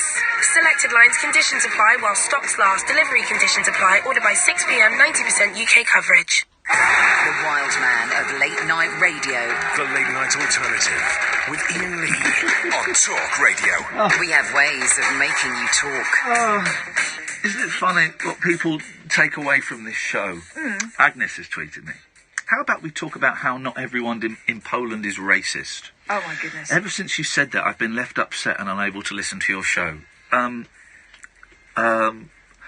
You're not listening to the show, so there's no point in me trying to clear up. Also, when you heard that, you weren't listening to the show. Oh, Agnes. I wasn't saying... Yes, I literally said everyone in Poland is racist, but if you'd listened to the words before it and the words after it, you would know that I wasn't actually saying everyone in Poland is racist. And if you... I mean, just... Ridiculous. It's actually ridiculous. Oh, let's go to Iain. Good evening, Iain. Hello, sir. How are you doing? I'm doing very well, mate. What you got for us? Good. You were talking about books earlier with one of your previous callers about Enid Blyton and things like that. Yes. What's your favourite autobiography you've ever read? My favourite autobiography I've ever read... Because that's all I read is autobiographies and biographies. Pretty much all I read. I love them. And I'm about to start a book about Jan Wenner, the editor of Rolling Stone magazine. My favourite... well, that one, the one about Fleetwood Mac I is love good. that one. Carol Ann Davis, is that... Carol Ann Harris. Harris. It's called Storms, My Life with Fleetwood That's Mac. Lindsay good. Buckingham and Fleetwood Mac. Because there's no holds barred in that. It tells you pretty much everything you could ever possibly want to know about them. So that was a good one. It's also a good story. Do you know what I mean? It's not just factual. It's a page turner. Because Rumours, the album was a bit like a story, wasn't it? It was totally a story. It was the way they were talking to each other at a time when they weren't physically talking to each other. Well, they were physically communicating quite often with coked up sex. That's what those guys were up to. So that's the one that springs to mind. Why? What's yours, Iain? Well, I don't really read a lot, but when I do, I mean, I read one years ago, the Jack D one. Oh, yeah, was that any good? Excellent, really funny. Well, yeah, I like a bit of Jack D. I wouldn't say I'm a massive Jack D fan, but I like a bit of Jack D. The other book, the other book that springs to mind is the one by Dara O'Brien, which is more about his tour of the UK. Ah, you like the comedy ones. You like the mid-90s, early noughties comedy ones, don't you? Yes, yeah. Good for you, good for you. Dara O'Brien, you'll be pleased to know, is an absolutely delightful gentleman. I've met him a couple of times, and he's every bit as lovely as you could possibly imagine. The book I'm thinking about is called Ticker in the English. Oh, okay. Well, I shall add that to my list of books, what I need to read. Ian, thank you very much indeed for that. Let's go to Timothy. Hey, Timothy. Hello? Hello? Hello, Lee. Oi, technically I know your name's Ian, but I called you Lee for a reason. Okie dokie. Because you're rude? No, brother. No? Never, No? brother. Okay. Never. Okay. I actually used to watch you on Big Breakfast years and years ago. No, you didn't. Oh, yes, I did. Oh, no, you didn't. I saw you on there once. No, you didn't. Didn't I? Nope. You don't remember that occasion? I certainly don't remember that occasion on the Big Breakfast, no. Oh. Do you know why? Why? I was never on the Big Breakfast. You nearly were. No, hang on. I nearly... Maybe I got it wrong. You're Maybe correct. I got it wrong. I nearly was on the Big Breakfast. They offered me the Big Breakfast, but the Big Breakfast was being winded down. Yeah. So I said no. So I was never on the Big Breakfast. Okay, well, I remember you back from those occasions. Okay. Hello, how are you? I'm fine. Can I ask you a direct question? Personally, yes. Are you sure I can ask you anything? Of course you can, young Are man. you stoned? No, I'm not stoned. I have, over the last 5 or 6 days, been drinking very heavily. Wow. The reason I wanted to phone you is because I wanted to talk to you about depression. Okie dokie. And when I was just asked on talkRADIO to find, and I literally had to provide my email and everything, I sort of had to realise that I had to tell you who I am, basically, and be honest with you, Ian. I just, the other day, technically on Celebrity Big... fuck's sake. Well, steady. Hey, Timothy. Hey, Timothy, shut up for a second. Shut up for Timothy. Listen. Timothy, shut up for a second, right? You just dropped a massive F-bomb, which I think we stopped going out. I think we dumped it, but I have to say to the people watching on Periscope... Timothy, will you shut up, mate? Apologies to the people on Periscope if you heard that. That was not... we don't condone bad language. That's a yellow card you got, Timothy. You've got a yellow card. Timothy, will you shut up and listen? Yes. Please. You've got a yellow card. Any more of that, you're off, right? And I really struggle with people who are as pissed as you are, okay? I'm not pissed. Mate, you've just been drinking for 5 days solid. You can't string a sentence together. I was trying to explain to you I'm still drinking 5 days solid, but not like you think I am. Mate, I'm not... Will you shut up, Timothy? Will you shut... Oh, for God's sakes, man.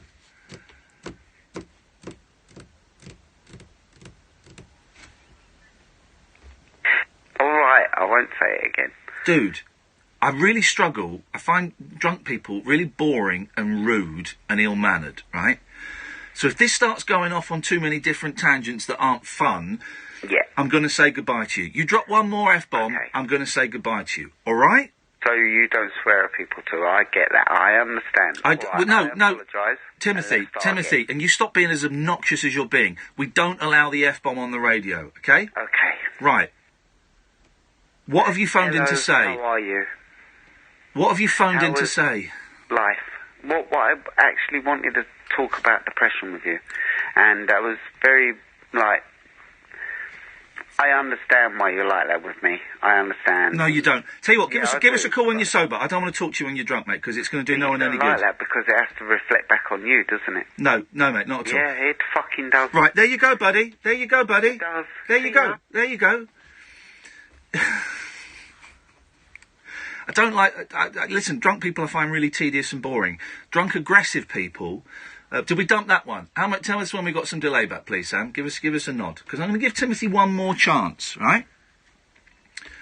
But drunk, aggressive people really are... the thing is, when you're that drunk, you're going to come back in a minute, Timothy. You're not on the air. You're going to wait till the delay comes back. You're going to get one more chance because I'm a good man, and I can tell you're in a lot of pain.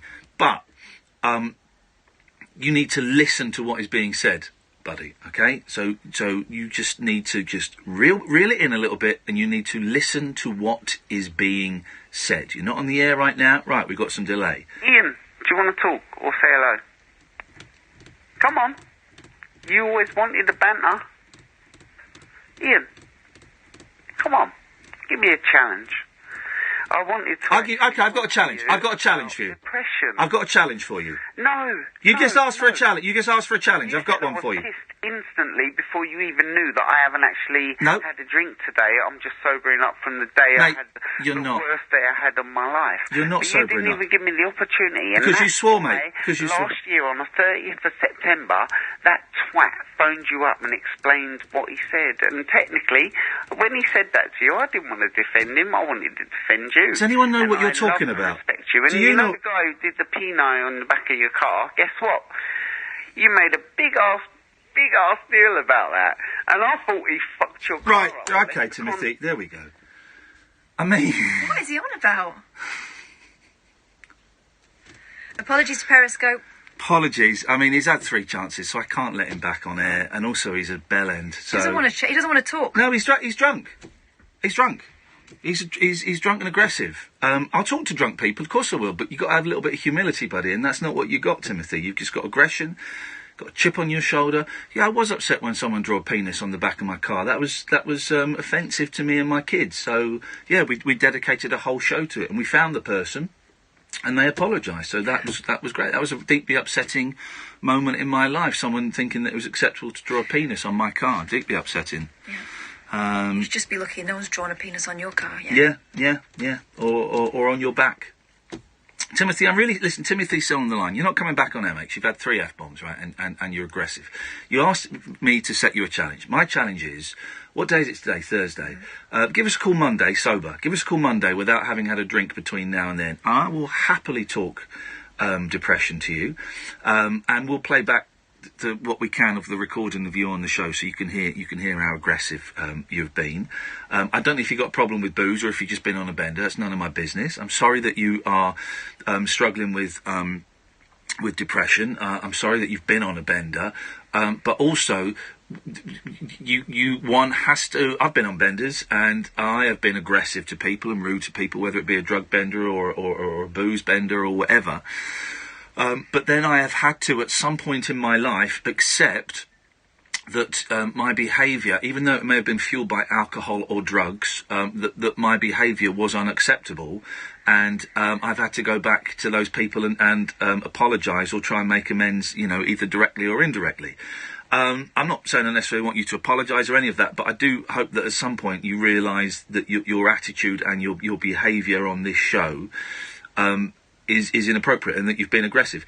I hope everything is all right. I hope that you're not struggling with alcohol, because that's an absolute bitch to deal with. And I'm sorry that you're struggling with mental health issues, Timothy. Genuinely, I am. And I hope that you get the help that you... Just think about one thing. I must admit, that guy that he killed you. He's still going. He's still going, poor soul. I feel sorry for you, brother. You're not on the air, Timothy. I feel sorry for you, man. Actually, there we go. I'm just going to cut him off because it's. Sam, you don't have to answer the calls. Don't answer the calls because he will ring again. Yeah. Let him sober up. We'll speak on Monday, hopefully, Timothy, and I wish you the best of luck with that, brother. 03444991000. This is Talk Radio. He's the righteous reporter who's got his finger on the pulse of UK politics. He's scrutinised more closely. The Week with John Nicholson. That was a great call. Talk Radio, Sunday afternoon from 4. Join the stout speaker with the I love that manifesto call, man. to bring you the week's big stories from Westminster, as I said to Tony. Journeying across the week's political landscape, debating all the pressing issues. I'll be presiding over fast-paced political debate. From budget cuts to Brexit, or ballots to backbenchers. Oh, from this heavily reinforced radio dispatch box. Read my lips. It's a 3-line whip to listen to The Week with John Nicholson. Toying the Party Line, Sunday afternoon from 4 on Talk Radio. The Late Night Alternative with Iain Lee on Talk Radio. We'll get you talking. Evening, Steve. Hey, Iain, you alright? I'm alright, fella. What you got for us? First of all, I just want to say how great it is to hear you on the radio. I really enjoyed watching you on the telly. Thank you very much, mate. Cheers. Just a quick one. I was listening in just before the start of the second hour, and I recollected you were talking about ghosts. Yes. With the previous call. It had me thinking, a bit of a tangent, but abandoned stations on the London Underground. I know. There's a few of these, and I've never been to one, and I'd love to. I know you can. There's some. So every now and then they'll open them up to the public, and they're kind of exactly as they were when they were closed down. They really are. Now, I was fortunate enough a couple of years ago to go along to the Aldwych station near Temple, and you're right. It is a time capsule of what it was like just before they shut them down. It's incredible. So you've been down there? I've been down the Aldwych station, yeah. Wow, I'm jealous. It's really cool, and they've obviously got two platforms, but one of them is actually cordoned off completely, because it wasn't used that much. But the other one is still connected to the underground network. Oh, mate. And if you go down that tunnel, I'm told that if you go down that tunnel, you will actually end up in Holborn Station. And it's actually an official emergency route. And I thought that was really cool. Well, isn't there one you can see from... I'm sure there used to... that there was one that you didn't drive through it, but you came to, like a junction on the underground, and you could sort of see it if... maybe I'm imagining it. Are you talking about Down Street on the Piccadilly line? I could be. I'm going to say yes, so it sounds like I know what I'm talking about, but I don't know. I think that might be the one, near Hyde Park Corner. Right. But no, I just thought I'd ring in and just ask what your opinion on underground stations were. Abandoned underground stations. I think they're fab. I think we should abandon more underground stations. How did you get down? How did you get down it, Steve? How did you arrange it? Oh, so they're official tours that are run by the TfL Museum, and they basically open up tickets at certain times of the year. Yeah. And these are official tours. So you meet at a nearby location to the abandoned station. Yeah. As a big group, and you get a tour guide, and you go in, and then you've got to walk down loads of stairs, because obviously even though they've got lifts at these stations, they're not... it's not working, They're not safe now. So you've got to do a lot of walking, but once you get down there, you walk through these tunnels that were once used by real passengers. Yeah. And you go all the way down to the bottom, and you've got the two platforms. And in fact, what was really cool at Aldwych is if you go to the end of one of the platforms, they use it to prototype and test artwork and designs that are actually used on... Hang on a minute. Shut up. They prototype and test artwork? As in, like, what does that even mean? As in, like, kind of the tilings on certain underground Yes, stations. I do. You're saying they prototype and test that because they're unsure if it's going to work? Well, they've just... They've got half a board of tests. Am I right in thinking that sounds really weird, Catherine? Yeah, it does sound a little bit like sound weird, doesn't it? I'm a bit of a tube geek and a bit of a techie by profession. You know why, on some TV programme, I can't remember what it was, I did a report about on the anniversary of the underground map, and I got to see, I can't remember the name of the artist that designed it, but I got to see his initial sketchwork, which I think was on the back of an envelope. That's cool. You don't... Hang on a minute. For someone who's a bit of a geek about the underground, I was expecting a bigger reaction. Yeah. Yeah, I was expecting a big reaction. Let's try again. Cool. That's it's it. insane. That's better. It's insane. There we go. That's... I've got one question, Iain, I will let you go. Would you ever consider doing your radio show from an abandoned London Underground station with an audience? Well, hang on a minute. Can you arrange it? I personally can't know. Right. Well, in that case, no. But we would consider it, yes. If someone came to me and said, I can do it and we've got the technology and...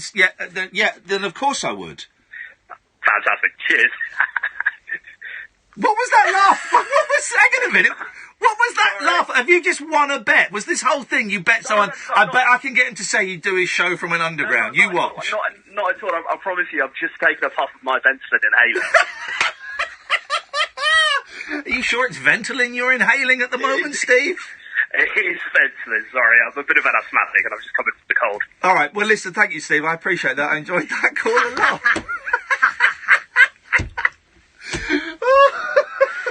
Little Sid James, isn't he? Very funny. I enjoyed that a lot. Let's go to... hang on a second. Let me do this. Alan! Evening, Alan! Wagwan! I've been up all night. You've been what? This is the latest. I've been waiting to talk to you. These things happen, don't they? No, I can't be first all the time. No, you can't be. I've got a little question from the pair of you. Have you ever owned a pair of 501s? What is this?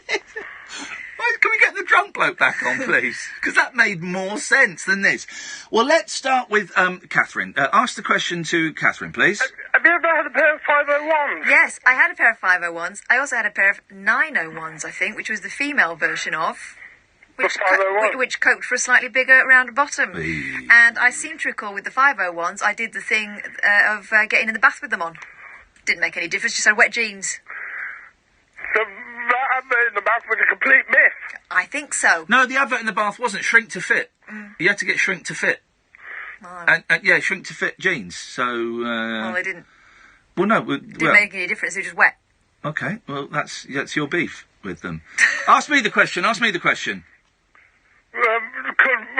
don't ask... No, ask... Hang on. Ian, have you ever had the 501s? Yes, I have. I do like a button fly. But I haven't got any at the moment, but I like a button fly. I like a button fly too. Do like a button fly. Yeah, because I got my first ever pair of 501s today from America. Did you have to get your mum to do them up for you? No, I did them all myself. Oh, look at you! I had to pay a customs charge. Yeah, well, you do. This is the thing. I've got a box set coming through customs at some point, and I'm expecting that.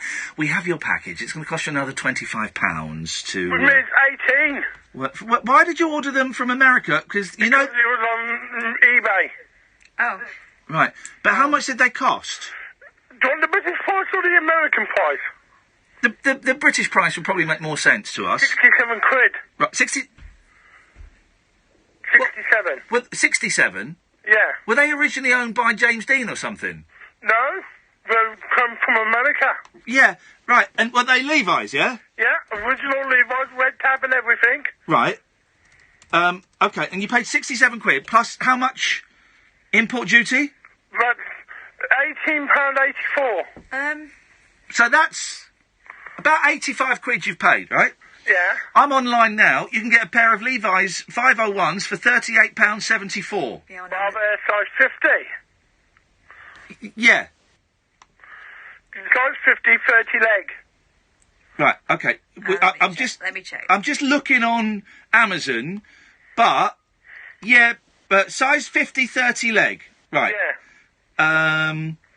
Yeah, you probably can. You can certainly get them a lot... Right, size 50, 30 leg.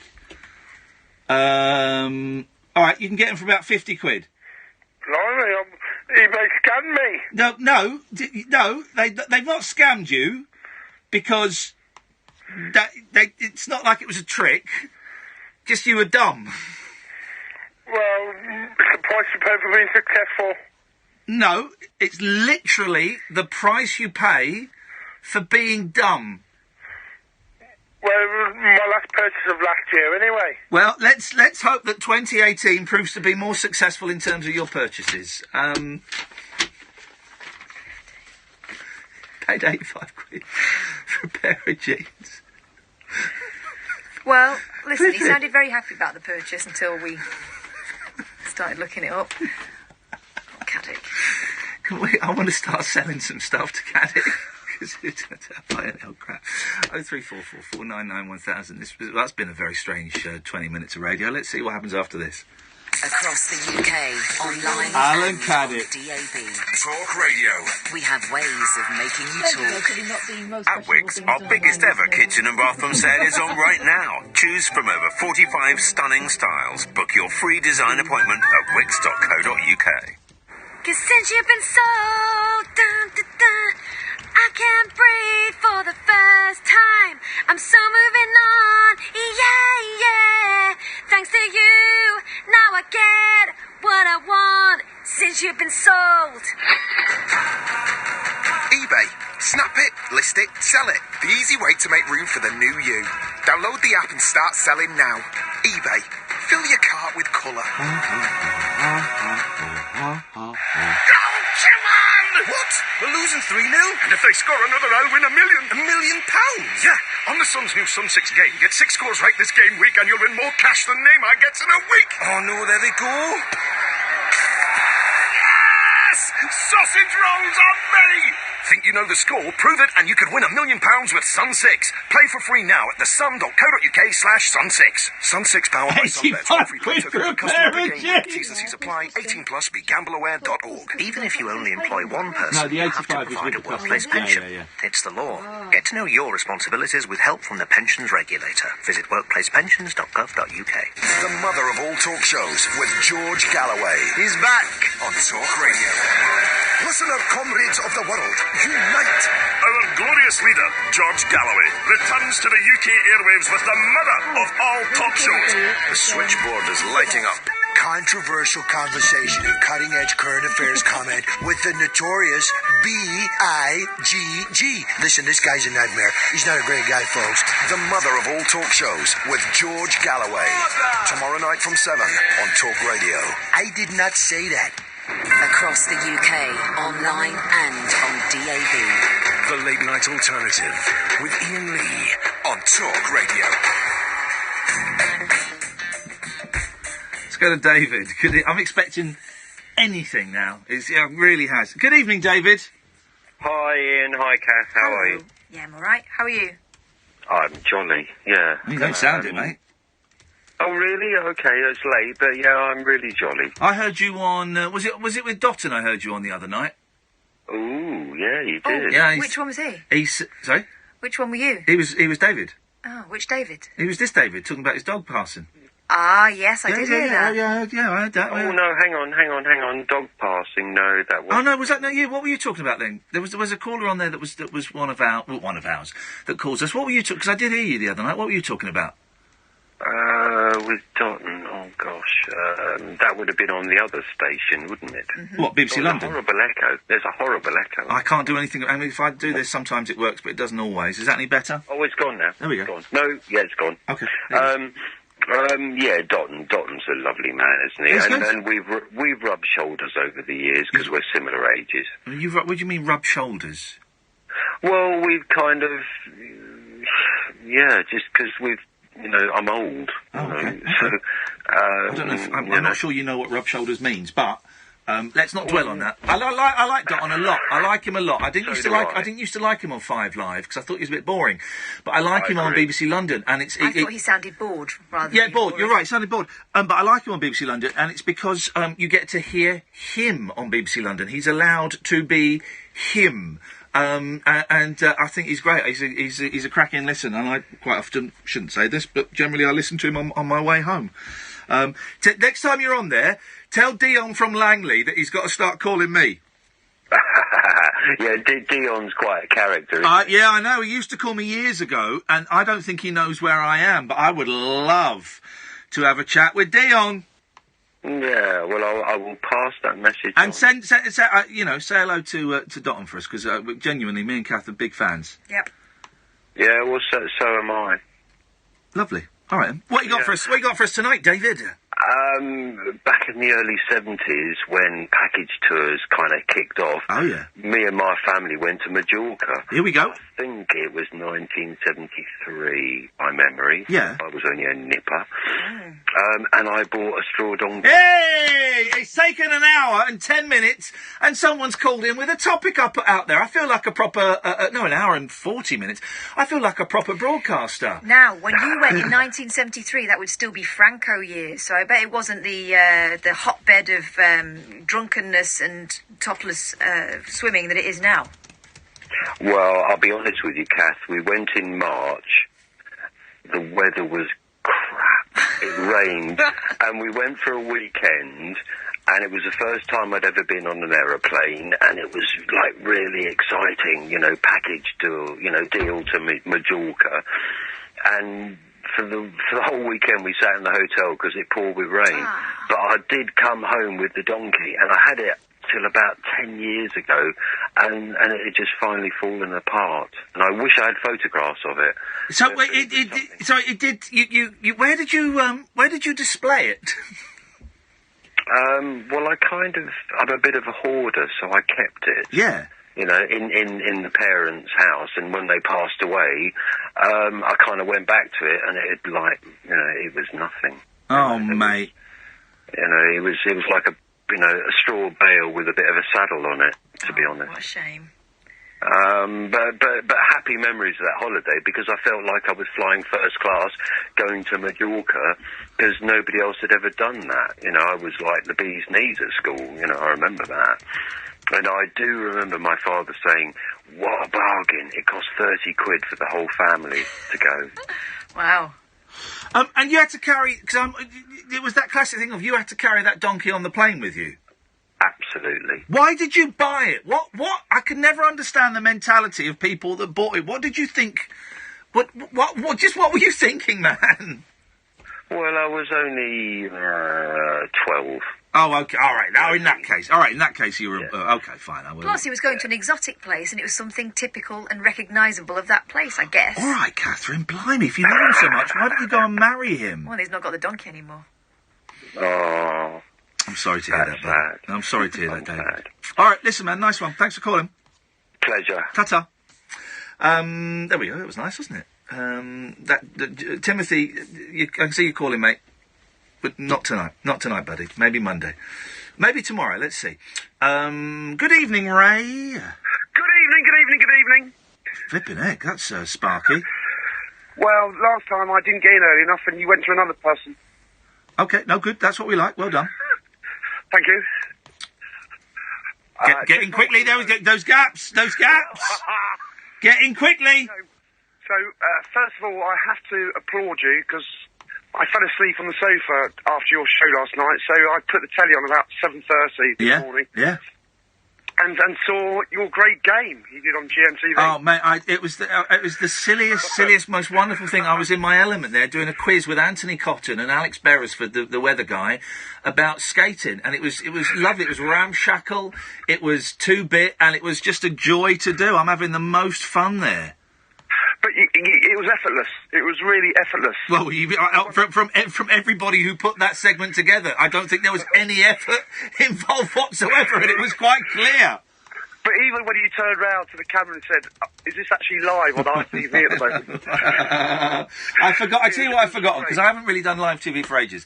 And I've forgotten what a buzz it is, what a thrill it is when I'm only doing little segments, and it's such an honour. What a gas it is to be doing 3 minutes live on ITV. Thank you very much indeed. I'm loving it. No, it was excellent. So now that you're this superstar... Yes. Have your rates gone up? Oh, mate, yes, they have. Yes, my rates for everything, and I mean everything, they've gone up, in some places they've gone up a wee bit, in other places they've shot right up. See, this is, because I'm organising a comedy night in March in Teddington. Oh, here we go. Good luck with that. I've got 2 acts booked. Yeah. But I'm looking for an opening act, and then a second act. And obviously, if you were to pop along at 7:45, you could do it before your show. Yeah, sure. That'll be a grand. Yeah, see, last year it would have been 80 quid. Yeah, exactly, buddy. I'm a celebrity's Iain Lee. I'm the Jungle's Iain Lee now. I can't afford a grand, can I? I've only got the takings on the door to pay the comics. Mate, who else you got so far? Headlining is a guy called Nick Dixon. And the penultimate act is a girl called Meryl O'Rourke. Hey, I know Meryl O'Rourke.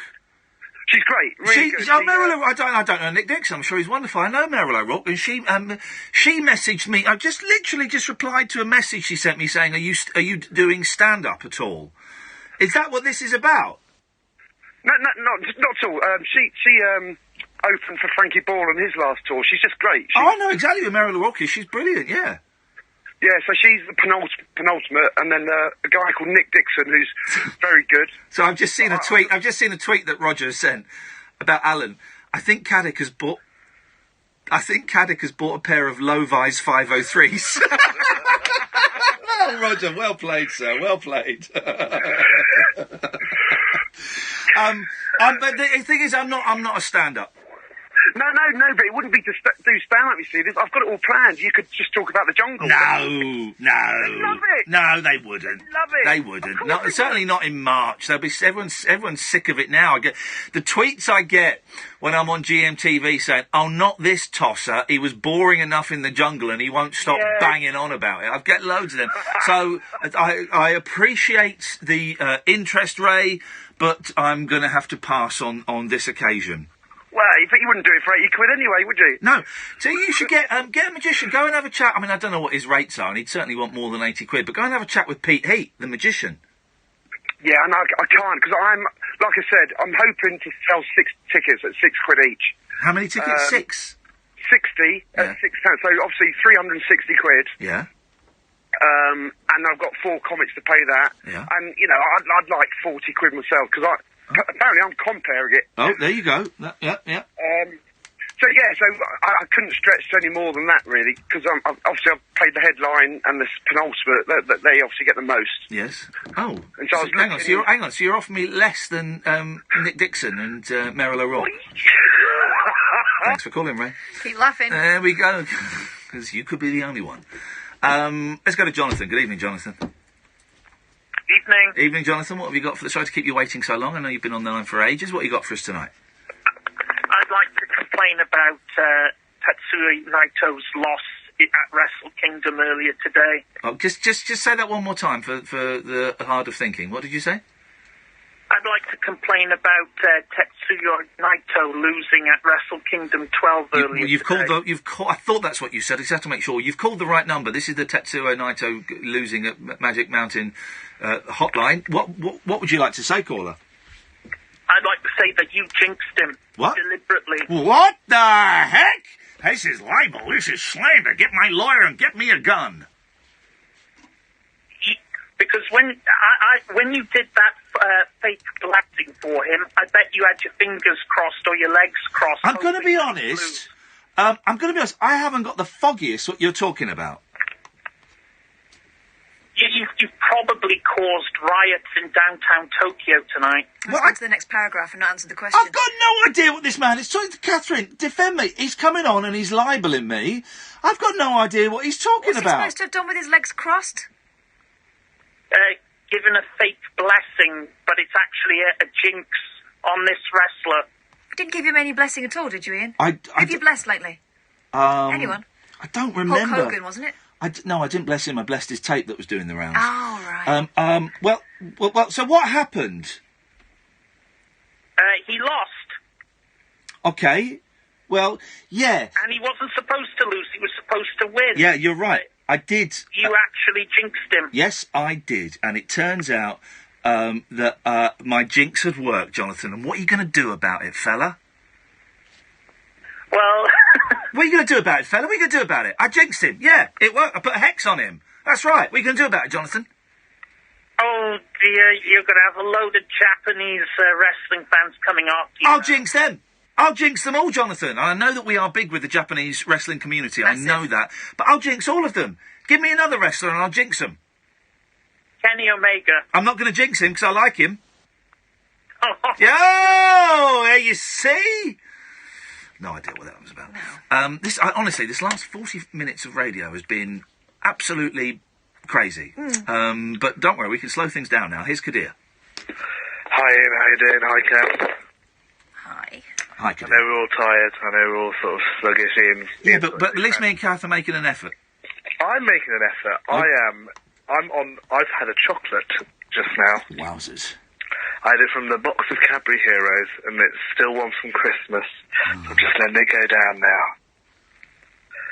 Disappointing. I've only got the fudge and the cream egg ones left, so I'm letting those go down slowly. Why are you disappointed about having the cream eggs ones left? Because there's the best. They've brought out a white chocolate cream egg, and if you find it, you win like £5,000 or something. I won't. I'll eat it. If I find a white chocolate cream egg, I'm not going to save it for fun. I'm eating the bugger. I mean, what I'd do is I'd get the £5,000 because I think any reasonable person would. Yeah. Yeah, but the thing is, Ian's now lighting his fire with £5,000 notes. Yeah. So it means nothing to him anymore. Ian's stepped up on the hierarchy. I have stepped up on the hierarchy of life. You're correct. That's a beautiful way of describing where I am. I've stepped up on the hierarchy of life. And you express it through the medium of cream eggs. Yes, I bloody well do. Absolutely. So, I've called to talk about the weirdest town Don't tell us. I know. Don't tell us. Just tell us. All right, okay. The weirdest town I know. There we go. We're in. Is a town in Wales called Bangor. It's a city. Yeah, we know. Didn't we have a lovely time the day we went to Bangor? Oh, it's really. If you've ever seen The League of Gentlemen, I haven't actually. I have. Kath, you'll know how strange the town is of Royston Vasey. I do, but I've never been to Bangor, and I don't know how it compares. Tell me. Bangor is near Llandudno, and is it? Okay. There's a way of pronouncing it in when those Welsh places have two L's. It's a clch. But you know what the Welsh are like. We're starting to get weird already. Once you get into Chester, things start to get a bit strange.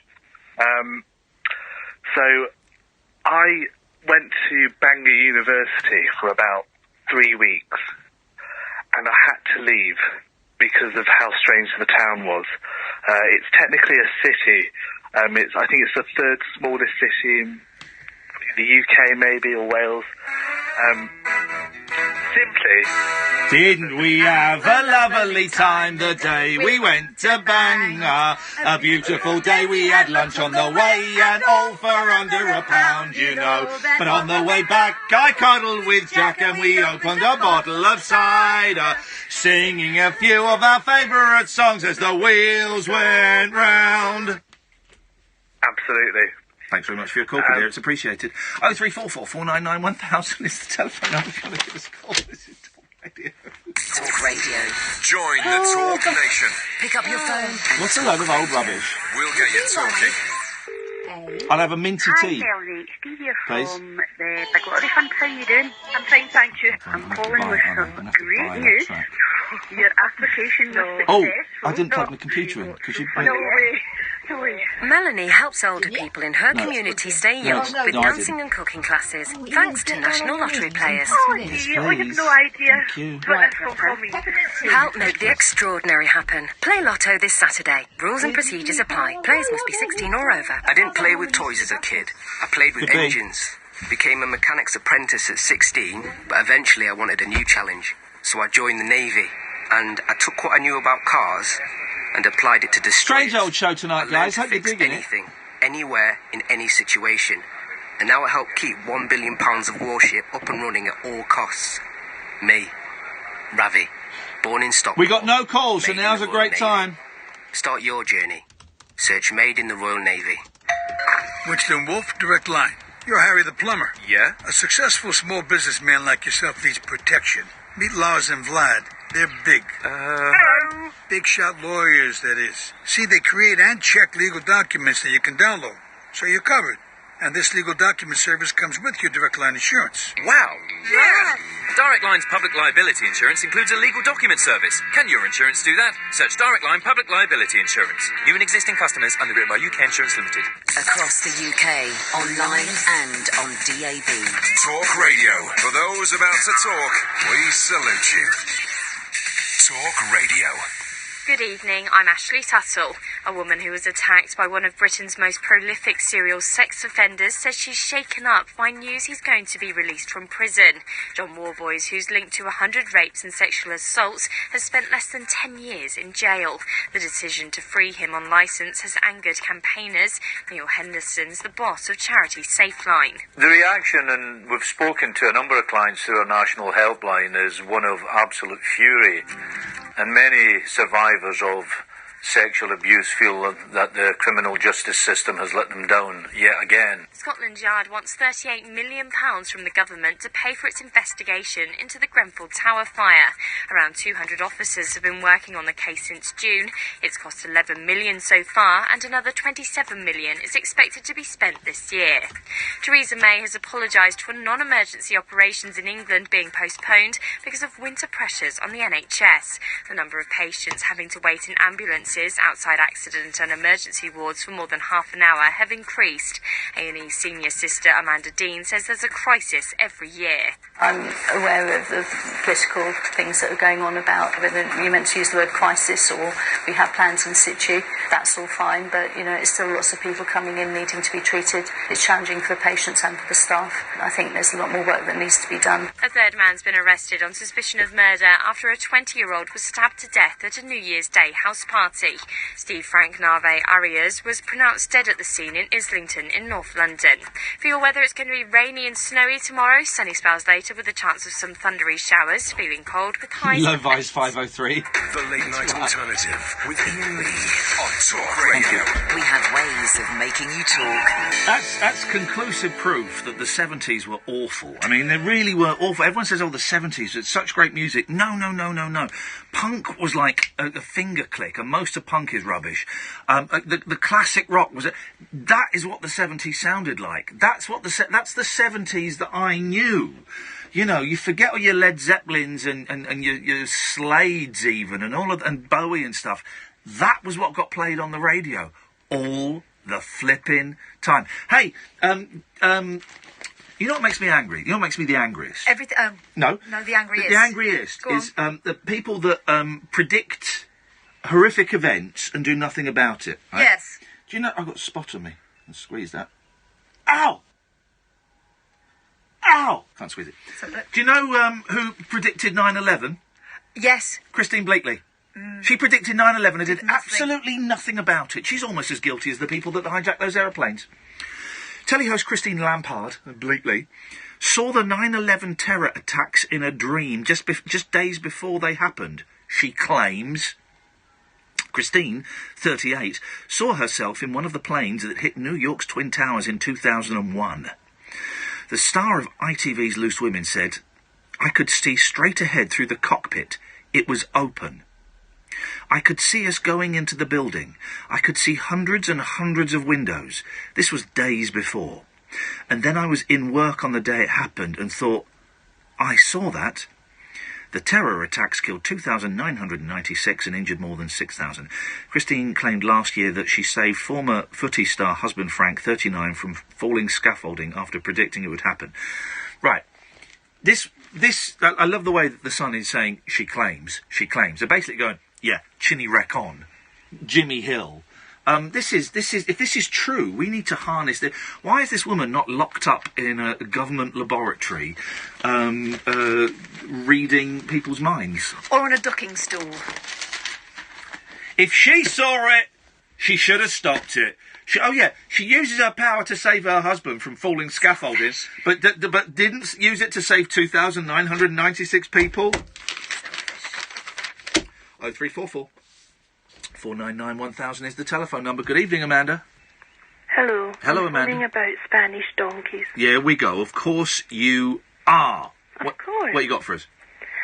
So my wee granny went to Spain, yes, summer of 1977. Yes. And she brought back a donkey. In fact, I'm going to look at the picture and I'll send it to you. It's at my mother's house. Okay. But this wee donkey wasn't a straw one. It was a hairy one. A hairy donkey? It was an expensive one. She always bought class, She had a shopping bag from Harrods. Okay. But she was a cleaner. Anyway. I got told off in Harrods once because I had a child sat on my shoulders.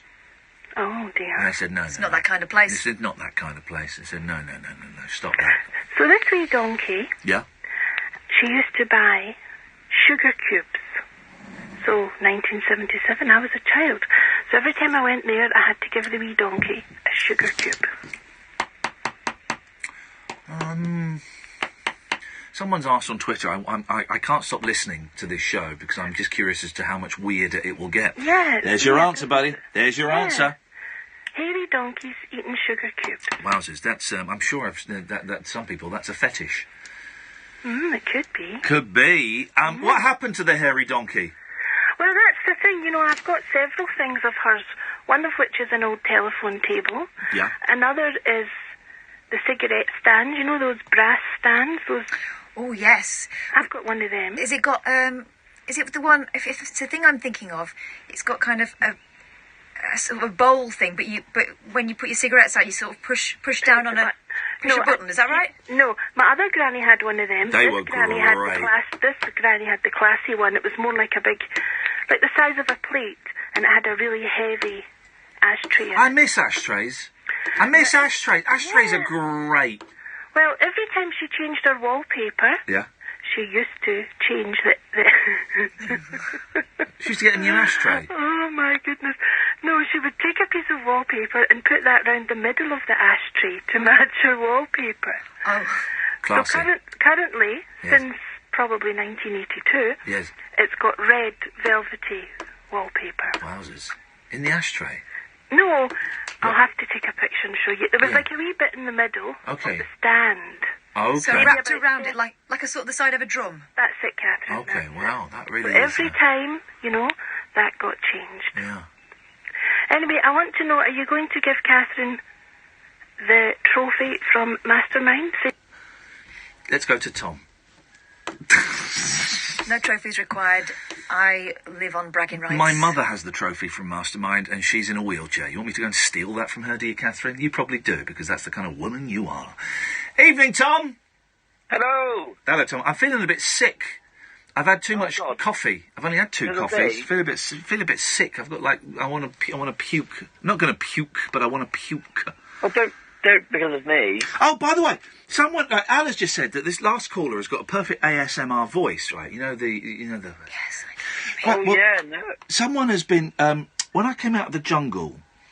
A young lady got in touch, Ariel. Oh, I think we might have played some.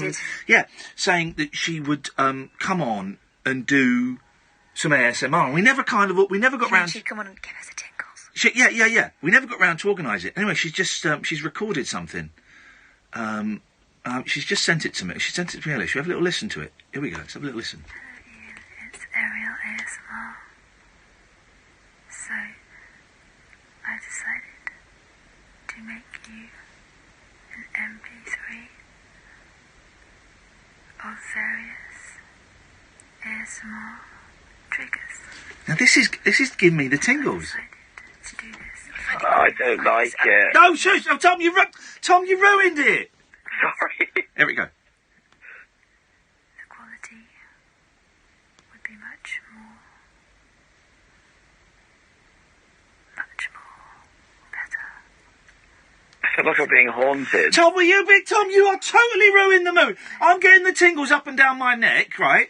And you're every now and then you chip in with a big so just that's what he's doing. Just button it. Can we listen? Right, let's She did just say more better, which here we go. killed my vibe.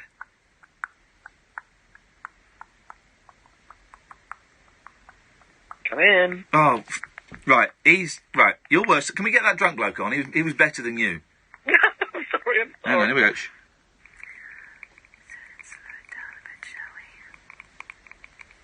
It's a Geiger counter.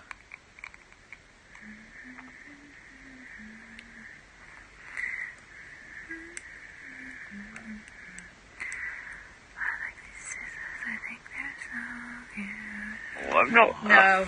I like that. There's something kinky about that. I like these scissors. I love that. Because I'm quite new to the ASMR world, and I poo-pooed it to start with. But did you not get the ting? You're a resistor, Catherine. You're very negative. You have a negative outlook on life. That made me shudder, and not in the way No, she's aiming. I find that creepy. Yeah, I find like I think there's like a spell on me or something, or a curse. Yeah. Well, you're both idiots. That.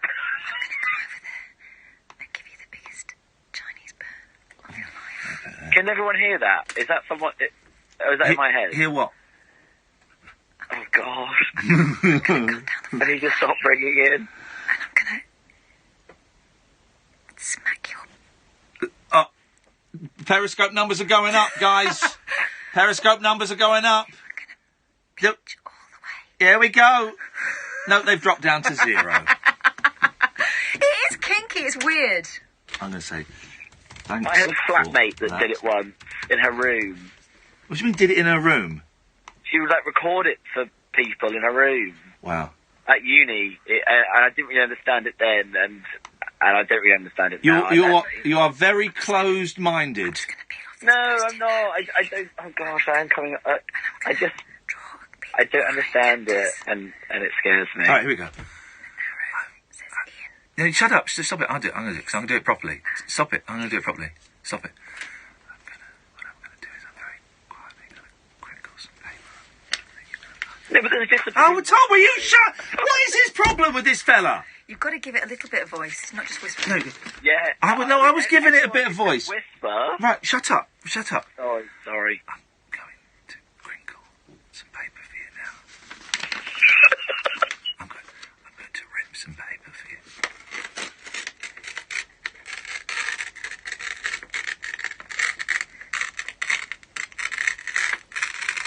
Oh, that's a bit too crunchy. Get this. No, go on. All right, go. Tom will ruin it, by the way, because he's this guy. It's very important in ASMR to make sure that you are protected from any germs. And this hand gel kills 99.99% of bacteria. I'm just going to pour it on now. This feels like a very different call-in show now. I'm just going to rub this in. I'm going to gently drop my guts.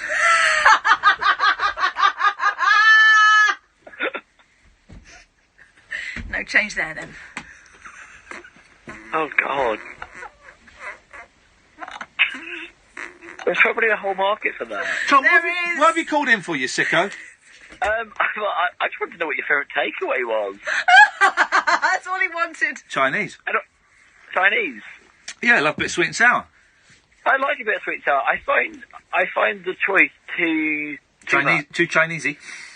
Yeah, with an Indian, I know I get a curry, a rice, a little bhaji. With a Chinese, I feel there's too many options. Here's the thing, going into the curry house, I like a curry. About every 3 months, I really crave a curry. So 3 or 4 times a year, I really crave a curry, and I go in and I order too much food, but it'll be delicious. But you look at the menu in the curry house, right, and I just think they're all basically the same. They are all basically... Well, they put them into sections, don't they? The same sauce on different meats. But even the sauce, it's just curry. They all taste the same. Where do you guys stand in chips and curry? Oh, I don't stand in them. I order them. No, I don't like chips and curry sauce. I like chips and sweet and sour sauce. I recently converted Iain to chips and gravy on a recent visit to Manchester. Oh, it's so good. No. I like chips, not chips and curry sauce, but like chips and curries rather than rice. Oh. I think that makes you a pervert. Yeah, no, I can't have a curry. I can't have a curry and chips. No, I know they have that on the menu, but that just feels wrong. Yeah, but I mean, like, the curry we have isn't like the real curry, is it? It's like God. It is the real curry because it's curry. I know what you mean. The food in India doesn't taste like that, but you know, the food in India is quite bland. A lot of it because they don't have curry houses. No, hang on, I'm confused. I don't know. Anyway, but I find a curry it weighs me down. Okay, so if you were to have a curry, what soft drink would you have? I'd have three drinks. I'd go for the 3-drink rule. Yes. I would have lemonade, and they do it from a big bottle, so it's always a little bit flat. I'd have a coffee, and I'd have a mango lassi. Oh, would the lassi be a dessert drink? No. I'd have 3 drinks all lined up, and I dip in and out of them. That's my thing, man. I've got to have for my lunch and my dinners. I don't know. Well, I do know. I know I got it from a guy called James Bobin, and I saw him do it, and I thought, well, that's weird. But then I've just picked it up, and it's great. So you have, generally, forget the lassi, because that's an exception. Generally, it's a fizzy drink, which is the fun drink. It is the water, which is kind of the cleansing drink, and then it's like a tea or a coffee, which is the grown-up drink. And I have them all three, will come with the main meal, and I will go in between the three throughout the meal. And you don't drink alcohol, do you? No, I do not, no. Have you always not? Or No, I used to drink alcohol a lot, and so I stopped.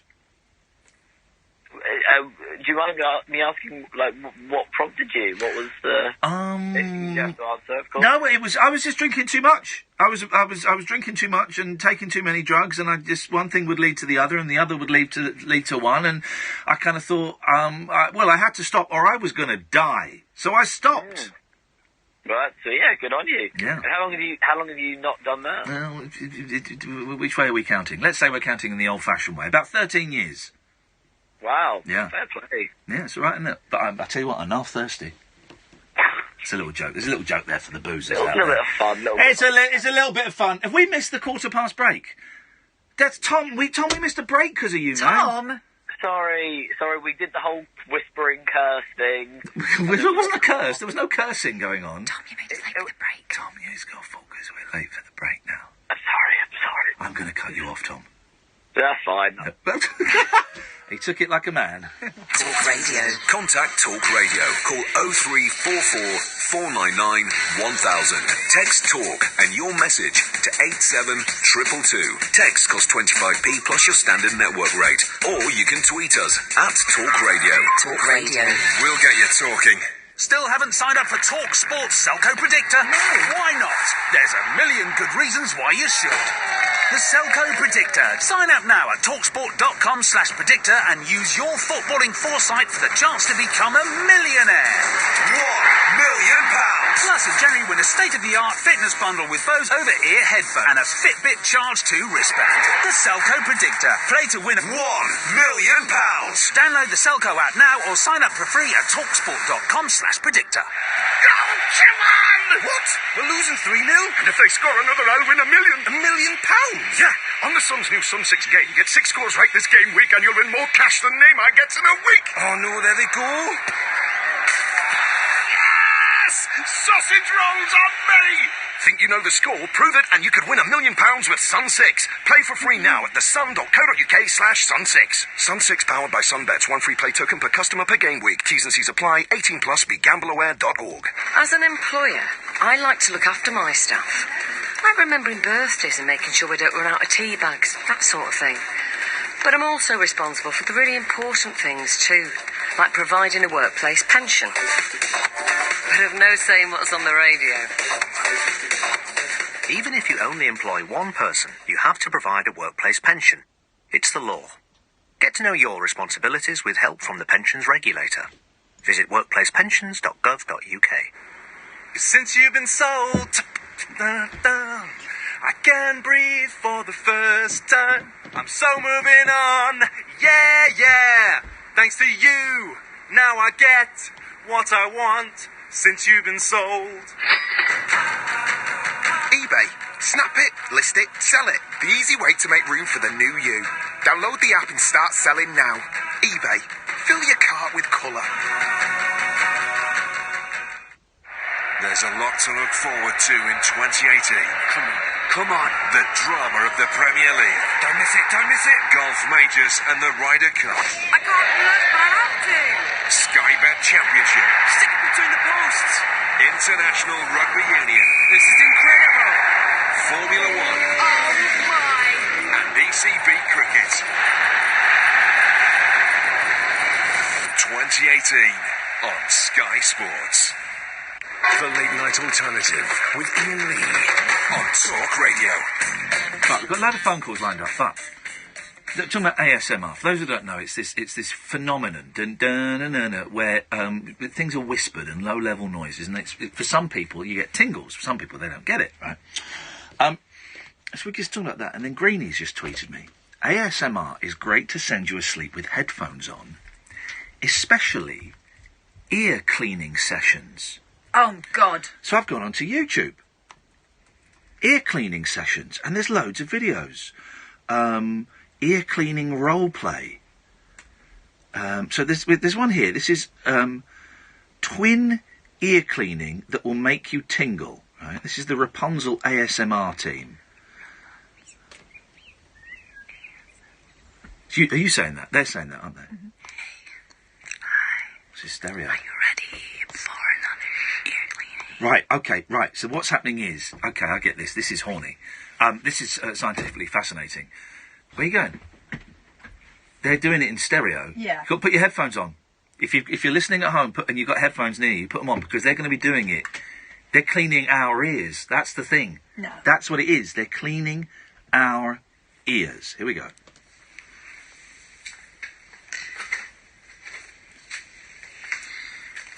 No, they're going to clean their own. No. They're cleaning our ears, because those are the microphones. So it's in different ears. Close your eyes. Don't watch it. Close your eyes.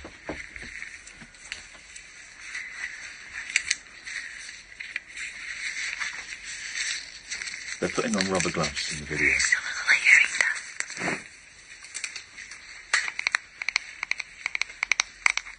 Oh.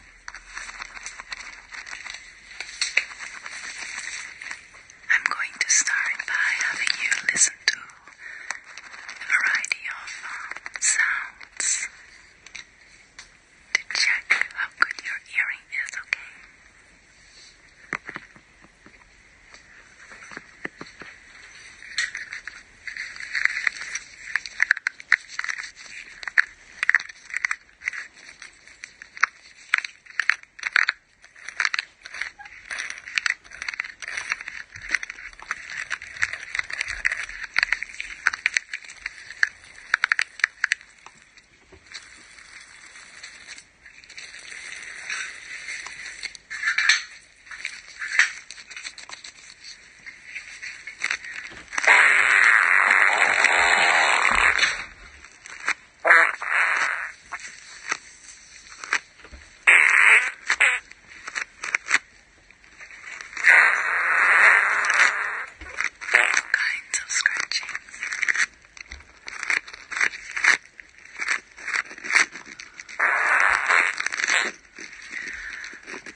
Well, it works for me.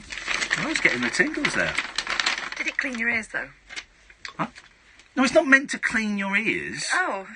The sound is of cleaning your ears. That's the sound. It doesn't actually clean your ears. Oh.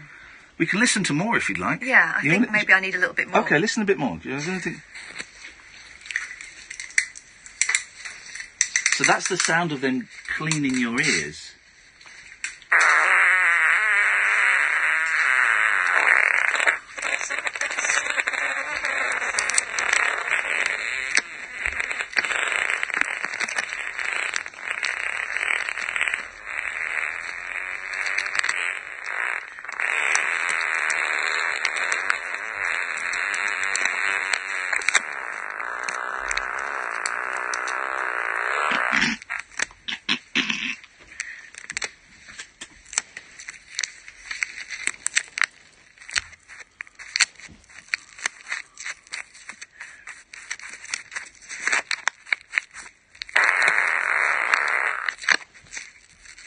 Yeah, it's working for me. I was getting the tingles there.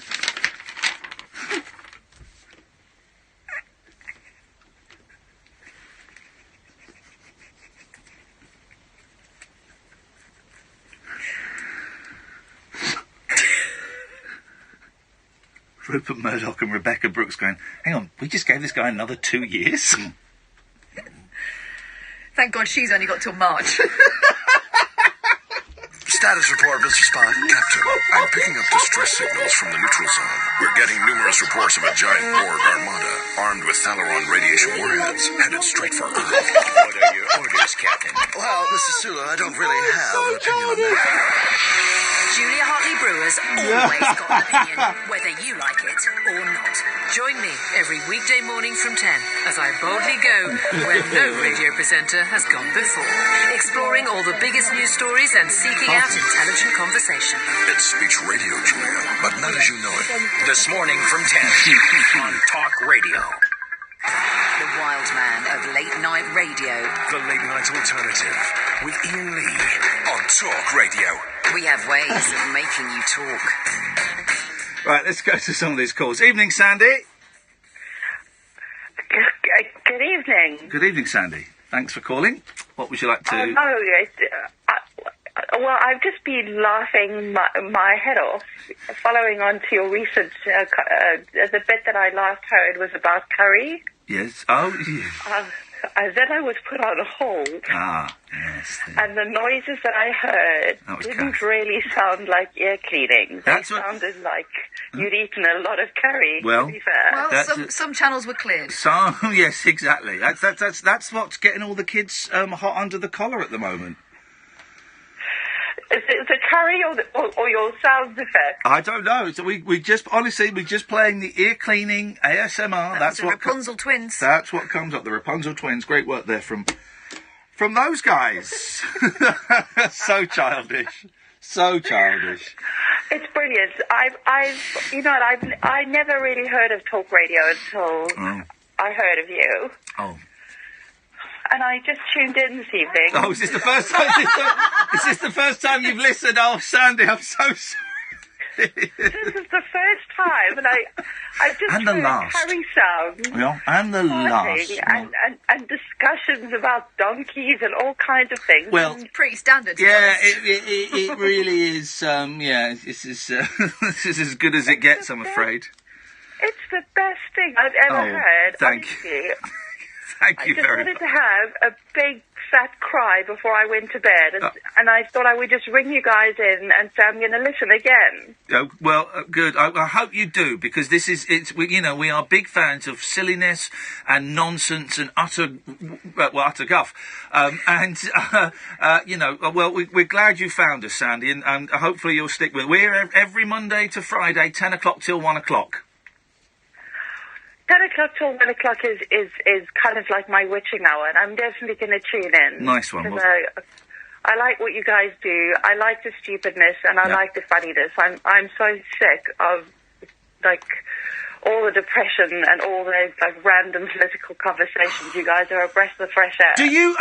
Would you normally be listening to radio at this time of night, or is the whole concept of switching on the radio late at night new to you? The whole concept of switching on the radio late at night is a new concept to me. Oh, wow. Brilliant. So what would you normally be doing then? Would you be watching the telly or reading a book or wandering around in silence? I'm a bit random in what I do because it depends on where my mood is at and what I can actually concentrate on. Yeah. But I've decided tonight that instead of watching YouTube while I'm lying in bed, I might as well... I followed you. Let's get this out the way, because you were on a celeb, and you were absolutely amazing. Bless you. Thank you very much. Let me follow this guy. You came up and it said the call line is free. Yeah. So I tuned in to see what you were talking about. And it's actually given me... Literally all she's heard of the show is that. I'm actually quite embarrassed, but also quite proud at the same time. So I'm not. I think from the outset we should be honest with each other. This is what it is. This is literally as good as it gets, I'm afraid, Sandy. Well, listen, I'm glad you tuned in, and I hope you do, drop in from time to time and listen to this silliness that we do every night. I will absolutely do that. I think the world needs more silly.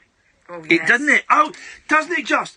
And I completely agree with you. And I'm glad you said that, because that's kind of, if there is any plan behind this show, Sandy, that's it. Me and Catherine are both big radio geeks, and we love listening to radio. And so much of it is Brexit, or is Trump, or is immigrants, or is Muslims, or there's a lot of anger and a lot of hatred and a lot of political arguments that just go round and round in circles and get nobody anywhere. And there is what you just said is exactly sums it up. There is not enough silliness in this world. Have a little thought for me. I'm a South African living in England on an Irish passport, an Irish EU passport. Wow. So hang on, I'm confused. That means you're screwed, doesn't it? Yeah. Well, yes. You could even put in a stronger word there if you'd like to. Yes, that's not lekker in the slightest. Hey, there we go. That's not lekker. I'm liking you more and more. Oh, well, Sandy, listen, I'm so glad you tuned in, and I'm really pleased you phoned up as well. It's nice to know we've got new people tuning in all the time. So I hope you'll listen again, and we'll speak again soon. Good. Well, take care. I'll be listening to the rest of your show. And no more farting sounds. No more farting sounds. Well, I'll tell Kath to hold it in. Thank you, Sandy. Take care. You too. Bye. Bye. Well, there you go. That is that's. I'm embarrassed, but proud. Literally, that's all she's heard is the talk of curry and then that ASMR. For me, it's like I always wondered what it'd be like if someone had never heard the Beatles before, and the first song they heard was "I Am the Walrus," and they come in and go, "I've just had this brilliant band. You probably heard of them before. What was it? They're called the Beatles." Oh yeah, I've heard of the Beatles. I've just heard this one song. It was about an Eggman, and it was all weird and like dreamy, and it's about a wall. Oh yeah, I'm the Walrus. Yeah. Look, that's the only song you've heard. Yeah. Are they all like that? Oh mate, you're in for a treat. And that is what Sandy has done. She's just heard "I Am the Walrus" by the Beatles and nothing more. And we don't know if she's going to enjoy the rest of the back catalogue. You're comparing. Yep. Those fart noises. Yep. To "I'm a Walrus." To what? I am the walrus. I am a walrus is what you said. That's what you said, mate. To "I am a walrus." You said "I am a walrus." That's what you said. I am the Eggman. Cuckoo. Let's go to Paula. Good evening, Paula. Hello? Hello, Paula. Hello, Ian. Hello, Paula. Happy New Year to you. Hello, Paula caller. Hello? Hello, Paula. Hi. How are you doing? Hear me? I can hear you loud and indeed clear. How are you, my darling? Brilliant. Happy New Year to you. Thank you, and a Happy New Year to Catherine. Happy New Year, Paula. No, New Year. here's what I say to Catherine. Did you both have a nice Christmas? I say crappy New Year, Catherine. Crappy New Year. Oh. I like to keep her on her toes. I just want to say, are either of you fans of Star Trek Deep Space Nine? Nope. That's a strange one. I've got a soft spot for Star Trek, and I did enjoy the original TV series. I do enjoy the movies. I have never seen Star Trek Deep Space Nine. Oh, it's brilliant. Is it? What is different? What is it about that's different from all the others? Captain Benjamin Sisko yes. is the main man yes. in the show, and he's brilliant. Right. But the characters are just awesome. Yeah. They really are. Is there a sexy Vulcan? They're brilliant. Yeah. Okay. They've got so many different sort of characters. Yes. Yeah, they do. Yeah. But you've got to watch it. All right. Well, do you know what? I'm going to watch them all tomorrow. Oh, are you? Yeah, I'm going to watch them tomorrow. Oh, that's good. Have you seen the new Star Trek? There's a new series, isn't there? No. I've seen the other Star Treks, but Deep Space Nine is my favourite. All right, Paula. Well, thank you for that recommendation. Yeah? Thanks for... Yep. And I just want to wish you both all the best. Thank you very much indeed. And thank you for supporting Mountain Health, Ian. Yeah, well, that's, we all need to support that, you know. But thanks for calling, Paula. I appreciate that. Yeah. Cheers. Bye. Goodbye. Take care. Ta-ta. Sexiest Vulcan. I think Spock had his moments. No, I tell you... he did, definitely. But I tell you, the horniest Vulcan was... I can't remember her name. The lady that was in Cheers. Oh, Kirstie Alley. You type in Kirstie Alley Vulcan. I think I remember. She had a perm, didn't she? No, she was bald. Oh. Wasn't she? Was Kirstie Alley bald as a Vulcan? I'm thinking of the wrong Vulcan. I think she was a bald Vulcan. A bald Vulcan. No. Let's have a look. She looks pretty hairy there.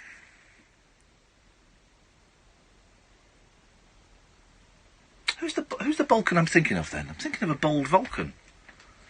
Type in bald Vulcan. Oh, God. Bald. Hang on a second. Line 4, are you calling in to tell us about a bald Vulcan? A Vulcan? Hey, what's going on? You're on the air. Have you just called in to tell us who the bald Vulcan was? Hey, what are we on about? Right. You're live on Talk Radio. What have you called in about? Is it a bald Vulcan? Well, yeah. Yeah. Okay. Hello, caller. They seem to have disappeared. Let's take a quick break. Across the UK, online and on DAB. A radio star is born. You're going to love Talk Radio. Your time is now, and every second counts. Register with the Open University today, and you'll soon see the difference. Pick up that pay rise before picking up your degree. Get that promotion before getting to graduation. Be your future self sooner with our career-boosting courses. Visit openuniversity.co.uk before time runs out. Registration closes 11th of January.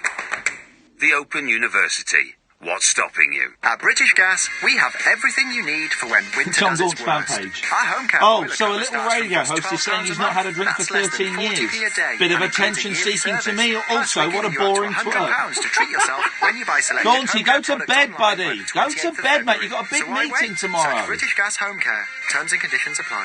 Are you ready for this? Or a bit of this? And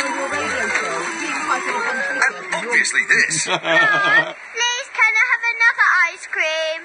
If you've been nodding along, then it's time you joined the millions of others with the Sun Halls from £9.50. Hall yeah! Pick up the Sun and start collecting tomorrow. T's and C's apply. Hello, is that John? Yes, speaking. Oh, I'm calling with regards to an application from the project Own Goals. Oh, yeah. You're waiting to find out whether or not you've got the funding for that. I'm really excited to tell you you've got the money. John helps homeless people get back in control of their lives through a community football club, thanks to National Lottery players. Are you there, John? Sorry, just getting me breath. Oh, my God. Do you know what? This is going to change so many lives. Oh, thank you so much. Help make the extraordinary happen. Play Lotto this Saturday. Rules and procedures apply. Players must be 16 or over. Maybe. Yeah, I got an could be. apprenticeship after school. I Try really wanted to challenge myself, so I joined the Navy. And now work in supply chain. It's my job to ensure that the ship and the crew are fully kitted out. I love the diversity of it, and there's always something going on. It's a great challenge. And knowing that it's down to me and my team to get a Type 45 destroyer stocked up and out to sea is very rewarding. I was born in Manchester, but I was made in the Royal Navy. Start your journey. Search Made in the Royal Navy. Sky Mobile is bursting with brilliant offers. Get a Samsung Galaxy S8 with a Gear Fit 2 Pro worth £209. For just £32 a month with no upfront costs. Plus, enjoy double data on all our phones with 1 gig for the price of 500 meg. For a mobile offer that's bursting with brilliance, search Sky Mobile. Double data ends first and is lost upon leaving the plan outside offer period. Subject to status and credit check. 30-month interest-free loan and data plan required. 12-month min-term. 18+. Price includes £5 per month data plan with 1 gig and pay-as-you-go calls and texts for non-Sky TV customers. Terms apply. Top trade picks at TradePoint to kickstart 2018. Get a DeWalt contractor chest for just £30. Excludes VAT at 20%. Trade only. Greetings, Earthlings. We come in peace. We wish to communicate with your leader. I'm Howard Hughes. Join me this Sunday night from 10 for a trip into the outer limits. Untwist the lid on Talk Radio's specimen jar of the psychic, the supernatural, and the simply unexplainable. The Unexplained with Howard Hughes. Sunday night from 10, Earth time, on Talk Radio. The Late Night Alternative with Iain Lee on Talk Radio. We'll get you talking. We are here Monday to Friday, 10 o'clock till 1 o'clock. Sometimes we go on a bit later. John's just tweeted me. Oh, so a little radio host is saying he's not had a drink for 13 years. Butt of attention-seeking to me. Also, what a boring twerp. Well, I was asked the question, John, about drinking. That's why it's not attention-seeking. It just shows what a tiny micro-penis you have if you think that people who don't drink are boring. So may I suggest to you, sir, put down your can of Stella, go to bed, tuck your tiny penis into your pants, go to bed, and get ready for a busy meeting tomorrow. For goodness sakes. I mean, people that listen to this show on a regular basis who dislike this show, for dearie me. Iain is nit and attention seeker. Thank you very much indeed. Let's go to Steve. Good evening, Steve. Good evening, Iain. Steve, what you got for us? Well, I've just been listening to farting in my ears for 10 minutes, and I just thought I'd ring up and talk about it. You should tell your wife to cut down on those Brussels sprouts. She does like a Brussels sprout. I love a Brussels sprout. Yeah. Why the hell do Brussels sprouts get so dissed by people? I love a Brussels sprout. You just got to tart them up a bit, stick some bacon on. No, no, you don't. You just I like a roasted Brussels sprout, but also just boiled Brussels sprouts. A steamed Brussels. Oh, mate, honestly, they are such wonderful, wonderful vegetables. I love them. Anyway, go on. What do you want to say about farting? Just how incredible it is to listen to it for 10 minutes on probably the best radio show on at this point on this radio station. Yeah, I do think that, my bosses, having signed me up for another 2 years, must be going, how legally binding is that contract? What can we, well, that's we aims to play. It wasn't us, Steve, it was the ASMR girls. They were doing it. They're Rapunzel twins. Mucky. The lawyers will get Talk Radio out of whatever they need to. They get paid enough. I'm sure they will. Well, Steve, I'm glad you enjoyed it. You wait till you see what noises we've got lined up for tomorrow's show. I'm excited for it. I have called in once before. This is only my second call. Yeah. I don't know if you remember. I once called you up about a little rap that you once did on Rise. Who was I rapping up against? I always forget. It was about football. It was with the other guy. Oh, Dougie. Oh, no, I wrote that. That was my football chant. I wrote that. But no, I did a rap with, I think it was Coolio. I don't want to sound racist, but it was either Coolio or Shaggy. It might have been Shaggy or Coolio. I did a rap. Shaggy's not really a rapper. He's more of a reggae man. No, shut up. Yeah. Shaggy's a rapper. He's not a rapper. He's a stoner.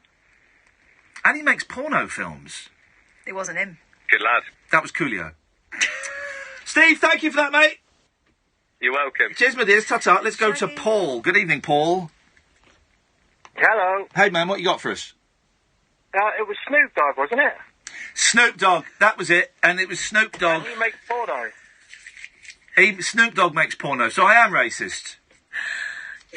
Well, you said that. Yeah. Hang on, Kath, what are you laughing for? I can't believe you could... I mean... what? You confused Shaggy with the Snoop Dogg. Well, they both begin with S, and they're both pop rappers. Snoop Dogg makes porno and is a stoner. Coolio is Shaggy has never made a porno and has never smoking that herb. So I'm happy. He just sings like he does. Mate. He does. It's up here. So I'm just happy to clear that up, Paul. I'm happy to get some clarity there. Thank you for that. Glad I could help. Sandy was saying it's the first time she's listened, and she's going to be amazed to find out that you've been accused of doing lowbrow stuff before. I know. Can you believe that? Some people think I'm lowbrow. What the hell is that all about? It's pure insanity. It's PC gone mad. We're going to hell in a handcart. You've been to Montreal, haven't you? Yes, I have. Yes.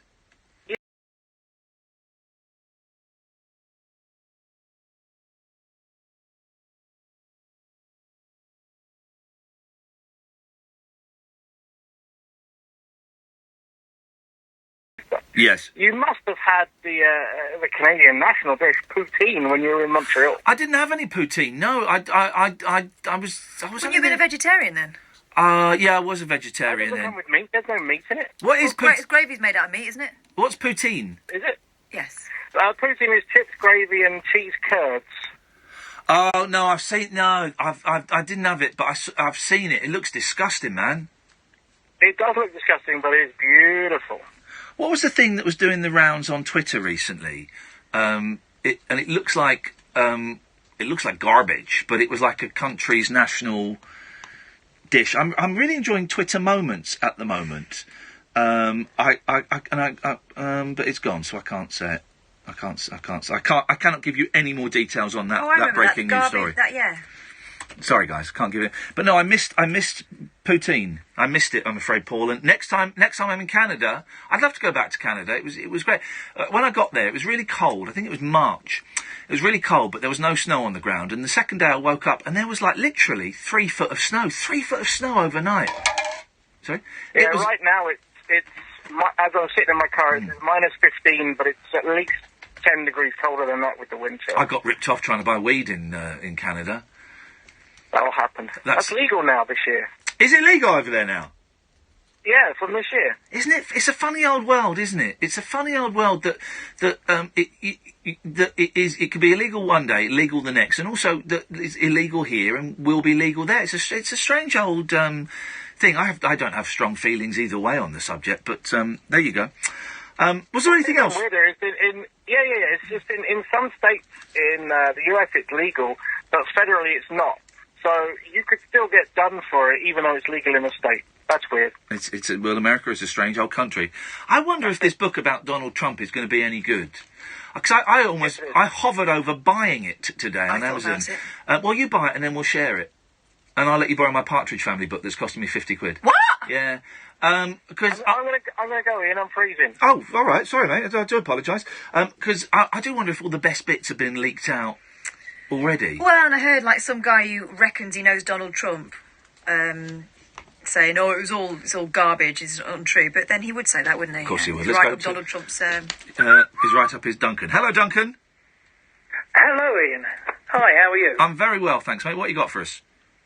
Well, I was just sat here drinking some post-Christmas port, which I know is something you don't indulge in these days. PCP, but yes. I'm loving it. Good for you. Well done. I've just been pouring some liquid silicone over someone's head. What? And hang on a minute. Hang on a minute. Are you trying to dispose of a body or something? What's going on there? Well, not really. Well, what I do for a living, well, not much of a living, I'm a starving artist, really, but I make replica puppets from the Thunderbirds shows from the 60s. Oh.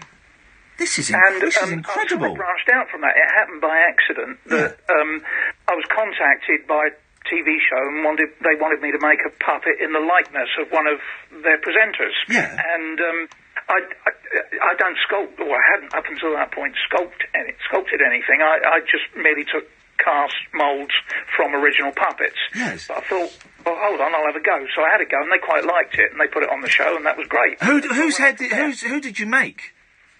That was Adrian Childs for Daybreak. There you go, flipping it, Daybreak. Yeah, there you go. Blimey, you made an Adrian Childs. So what are you making now then, Duncan? Well, it's kind of gone on from there because I've made other celebrities. Chris Evans from the Chris Evans show. Yeah. Some TV show he's on. I'm not sure what it was, but he had a charity thing. And long story, but I ended up making a puppet in the guise of Parker, but with Chris Evans' head. Oh, fantastic. Anyway, so it's gone on from there, and then people, like private individuals who are fans of the shows, have contacted me and said, well, could you do a puppet to look like me? And that's what I'm doing tonight. Oh, good for you. What I have done. Yes. I've sculpted the head, and I've poured liquid silicone over it to make the mould, and that'll be ready tomorrow to take a cast from. Roughly what we're talking about for a customised puppet? Well, it's not cheap. It takes a long time. Yeah, no, I bet it does. It's a skill. Of course. And people. Here's the thing. People always think, oh, these things must be free. No. If someone's got a skill, a specialised, almost unique skill, then you charge whatever you want. Well, not really. I mean, there is a limit, of course, and people have got to be fans of the show. And like me, most of the original fans of the '60s shows are getting on these days. I mean, actually, I'm so broke, I'm having to sell my house and move to somewhere cheaper. Oh, I'm sorry to hear that. I don't care because I love what I'm doing. Oh, good for you. I've only recently, in about the last 5 years, I was a sales rep for 30 years. Yeah. I taught myself how to make these puppets, and I had to give up my proper job because of, well, something that you might relate to, stress and illness, etc. Yeah. Mental illness that was brought about by the work. Yeah. And after a few years on the dole, I thought, well, what the hell can I do for a living? So I basically, over a period of time, developed what had been my hobby into a business. I'm looking at, someone has very kindly sent me a picture of your Adrian Childs Thunderbirds puppet. Really? Yeah. James has just sent it to me. That's flipping brilliant, man. It's beautiful. You've got a gift, brother. I'm sure there's a lot of hard work goes into it, but that's a gift. That's fantastic. Well, thank you. That's very kind of you to say so. I mean, that was the first one I'd ever done, and I didn't even know I could do it. I just tried, and it kind of came together, and it sort of worked. So that was the start of it. Most of what I do is just replicating other people's work. So, like original Thunderbirds, and I'm the only person, I believe, in the world who is licensed by the copyright holders of the show, which is our ventures to make replicas of the original. Yeah. That's not really what I found out. No, I'm glad you told us about that. What did you phone up about, Duncan? Well, I watched you on Celebrity, and I loved it. I don't watch very much TV, which might sound surprising considering what I do. Yes. But I've watched less and less TV over the years. But my eldest daughter and I, as a Christmas thing for years now, have watched Celebrity and loved it. And as she grew up and moved away, we text each other about it. Oh, and good. So I saw That's you nice. on that. And I already knew about you through a pal of yours, Barry from Watford, who I follow on Twitter. Oh, I'm sorry to hear that. Is he still alive? Well, this guy's a legend. Oh yeah. Let's not inflate his ego too much. He's an annoying old duffer that keeps phoning me up. And then you were dealing with things that had a resonance with me, and then the thing with Derek Griffiths came up, which has a resonance with me. Yeah. I've got. And you intimated that the person who was being accused of fraud actually might have special needs or be autistic. That's what we were told by a reliable source, and then other people have said actually that is incorrect information. So I just don't know what to believe on that anymore. It's a mess. All I know is that I've got a very good friend, a really good friend who suffers from bipolar disorder. Yeah. And I know that he is one of the kindest, most intelligent, most generous people you could possibly meet. But when he has manic episodes, he does things which are completely out of character. Yeah. And he's not responsible for those actions. And so I have a sympathy for anybody who does things that are due to something that's completely out of their control. Yeah. Duncan, listen. I was interested to know, actually, you said you had an email correspondence with this guy, the Derek Griffiths guy. Yeah. I was interested to know what you felt his motivation was, whether he was genuinely seeking to raise money for autism, or whether it was something more sinister. Listen, Duncan, I've got my own thoughts on that, but this is now a legal thing, so we kind of have to step away from that. And I'm only coming to the end because we're at the end of the show. Call in again, man, and I saw you've been waiting for a while. We'll get to you quicker next time, I promise. That those puppets look amazing. Pete W, sorry, we haven't got time. This is a new thing where and this is my fault, where we're having to turn people away at the end of the show, and that's my fault for leaving people hanging and playing a load of fart noises. Thank you, Catherine. Hey, that's fine. Thank you, Sam. Dear listener, don't forget you can go and download the podcast, of course. We will be back tonight at 10 o'clock on DAB, online and using the app. I'll be on GMTV tomorrow, 6:50 and 7:50, thence abouts. 3 hours sleep coming up. Till then, ta-ta! Talk Radio. That was a good one, man. Talk Radio. That was a pleasure. We both needed that. It's time to join the millions of people that meet happy with Zoom video conferencing, with stunning HD video, crisp audio, and instant wireless sharing across any mobile, tablet or desktop device. But the best thing about Zoom? It just works. So ditch the distractions, join the movement, and meet happy with Zoom video conferencing. Visit zoom.us to set up your free account today. That's zoom.us. Zoom video conferencing. Why the hell not? I had, turns out that I paid. I will have paid for the breakfast I had yesterday, the granola. The breakfast buffet is free for me. So I had breakfast buffet today. They were the best sausages. Just like Posh Hotel. They were the best sausages, man. Like really classy sausages. Beautiful, good sausage. Beautiful bit of scramble. Oh yeah. Better than that one I stole from that place in Yeah. Yeah, I do. I do remember that. We just walked in and helped ourselves. I was offered a really, really good package. Well, it was a good feeling to leave university. Bye, Periscopers. Thanks for that. Simon. Look at this. This is a nice shirt, isn't it? This is one of the ones from the sale from the Gap. But look, I've never had this. Come here and pull my shirt. Has it got stretched? Yeah, I've never felt it before. I've never had a shirt like that. Feel it. Pull it. Really pull it. That way. Pull it away from me. Oh yeah. Isn't it? It's got a little bit of It's got a lot of. elastane. That's Mike giving the sunroof seal a final once over. It's nice, that shirt. It's right, isn't it? Yeah. It's not the kind of thing I would normally wear. Exactly. You've got to try new stuff. TV shirt. This. I'm going all. I've not gone with the jumpers yet. I've got some nice jumpers. 27th of December to the 15th of January, where you could drive away a used 66 plate X. Okay, Periscopers. That's a lot. Tutty bye.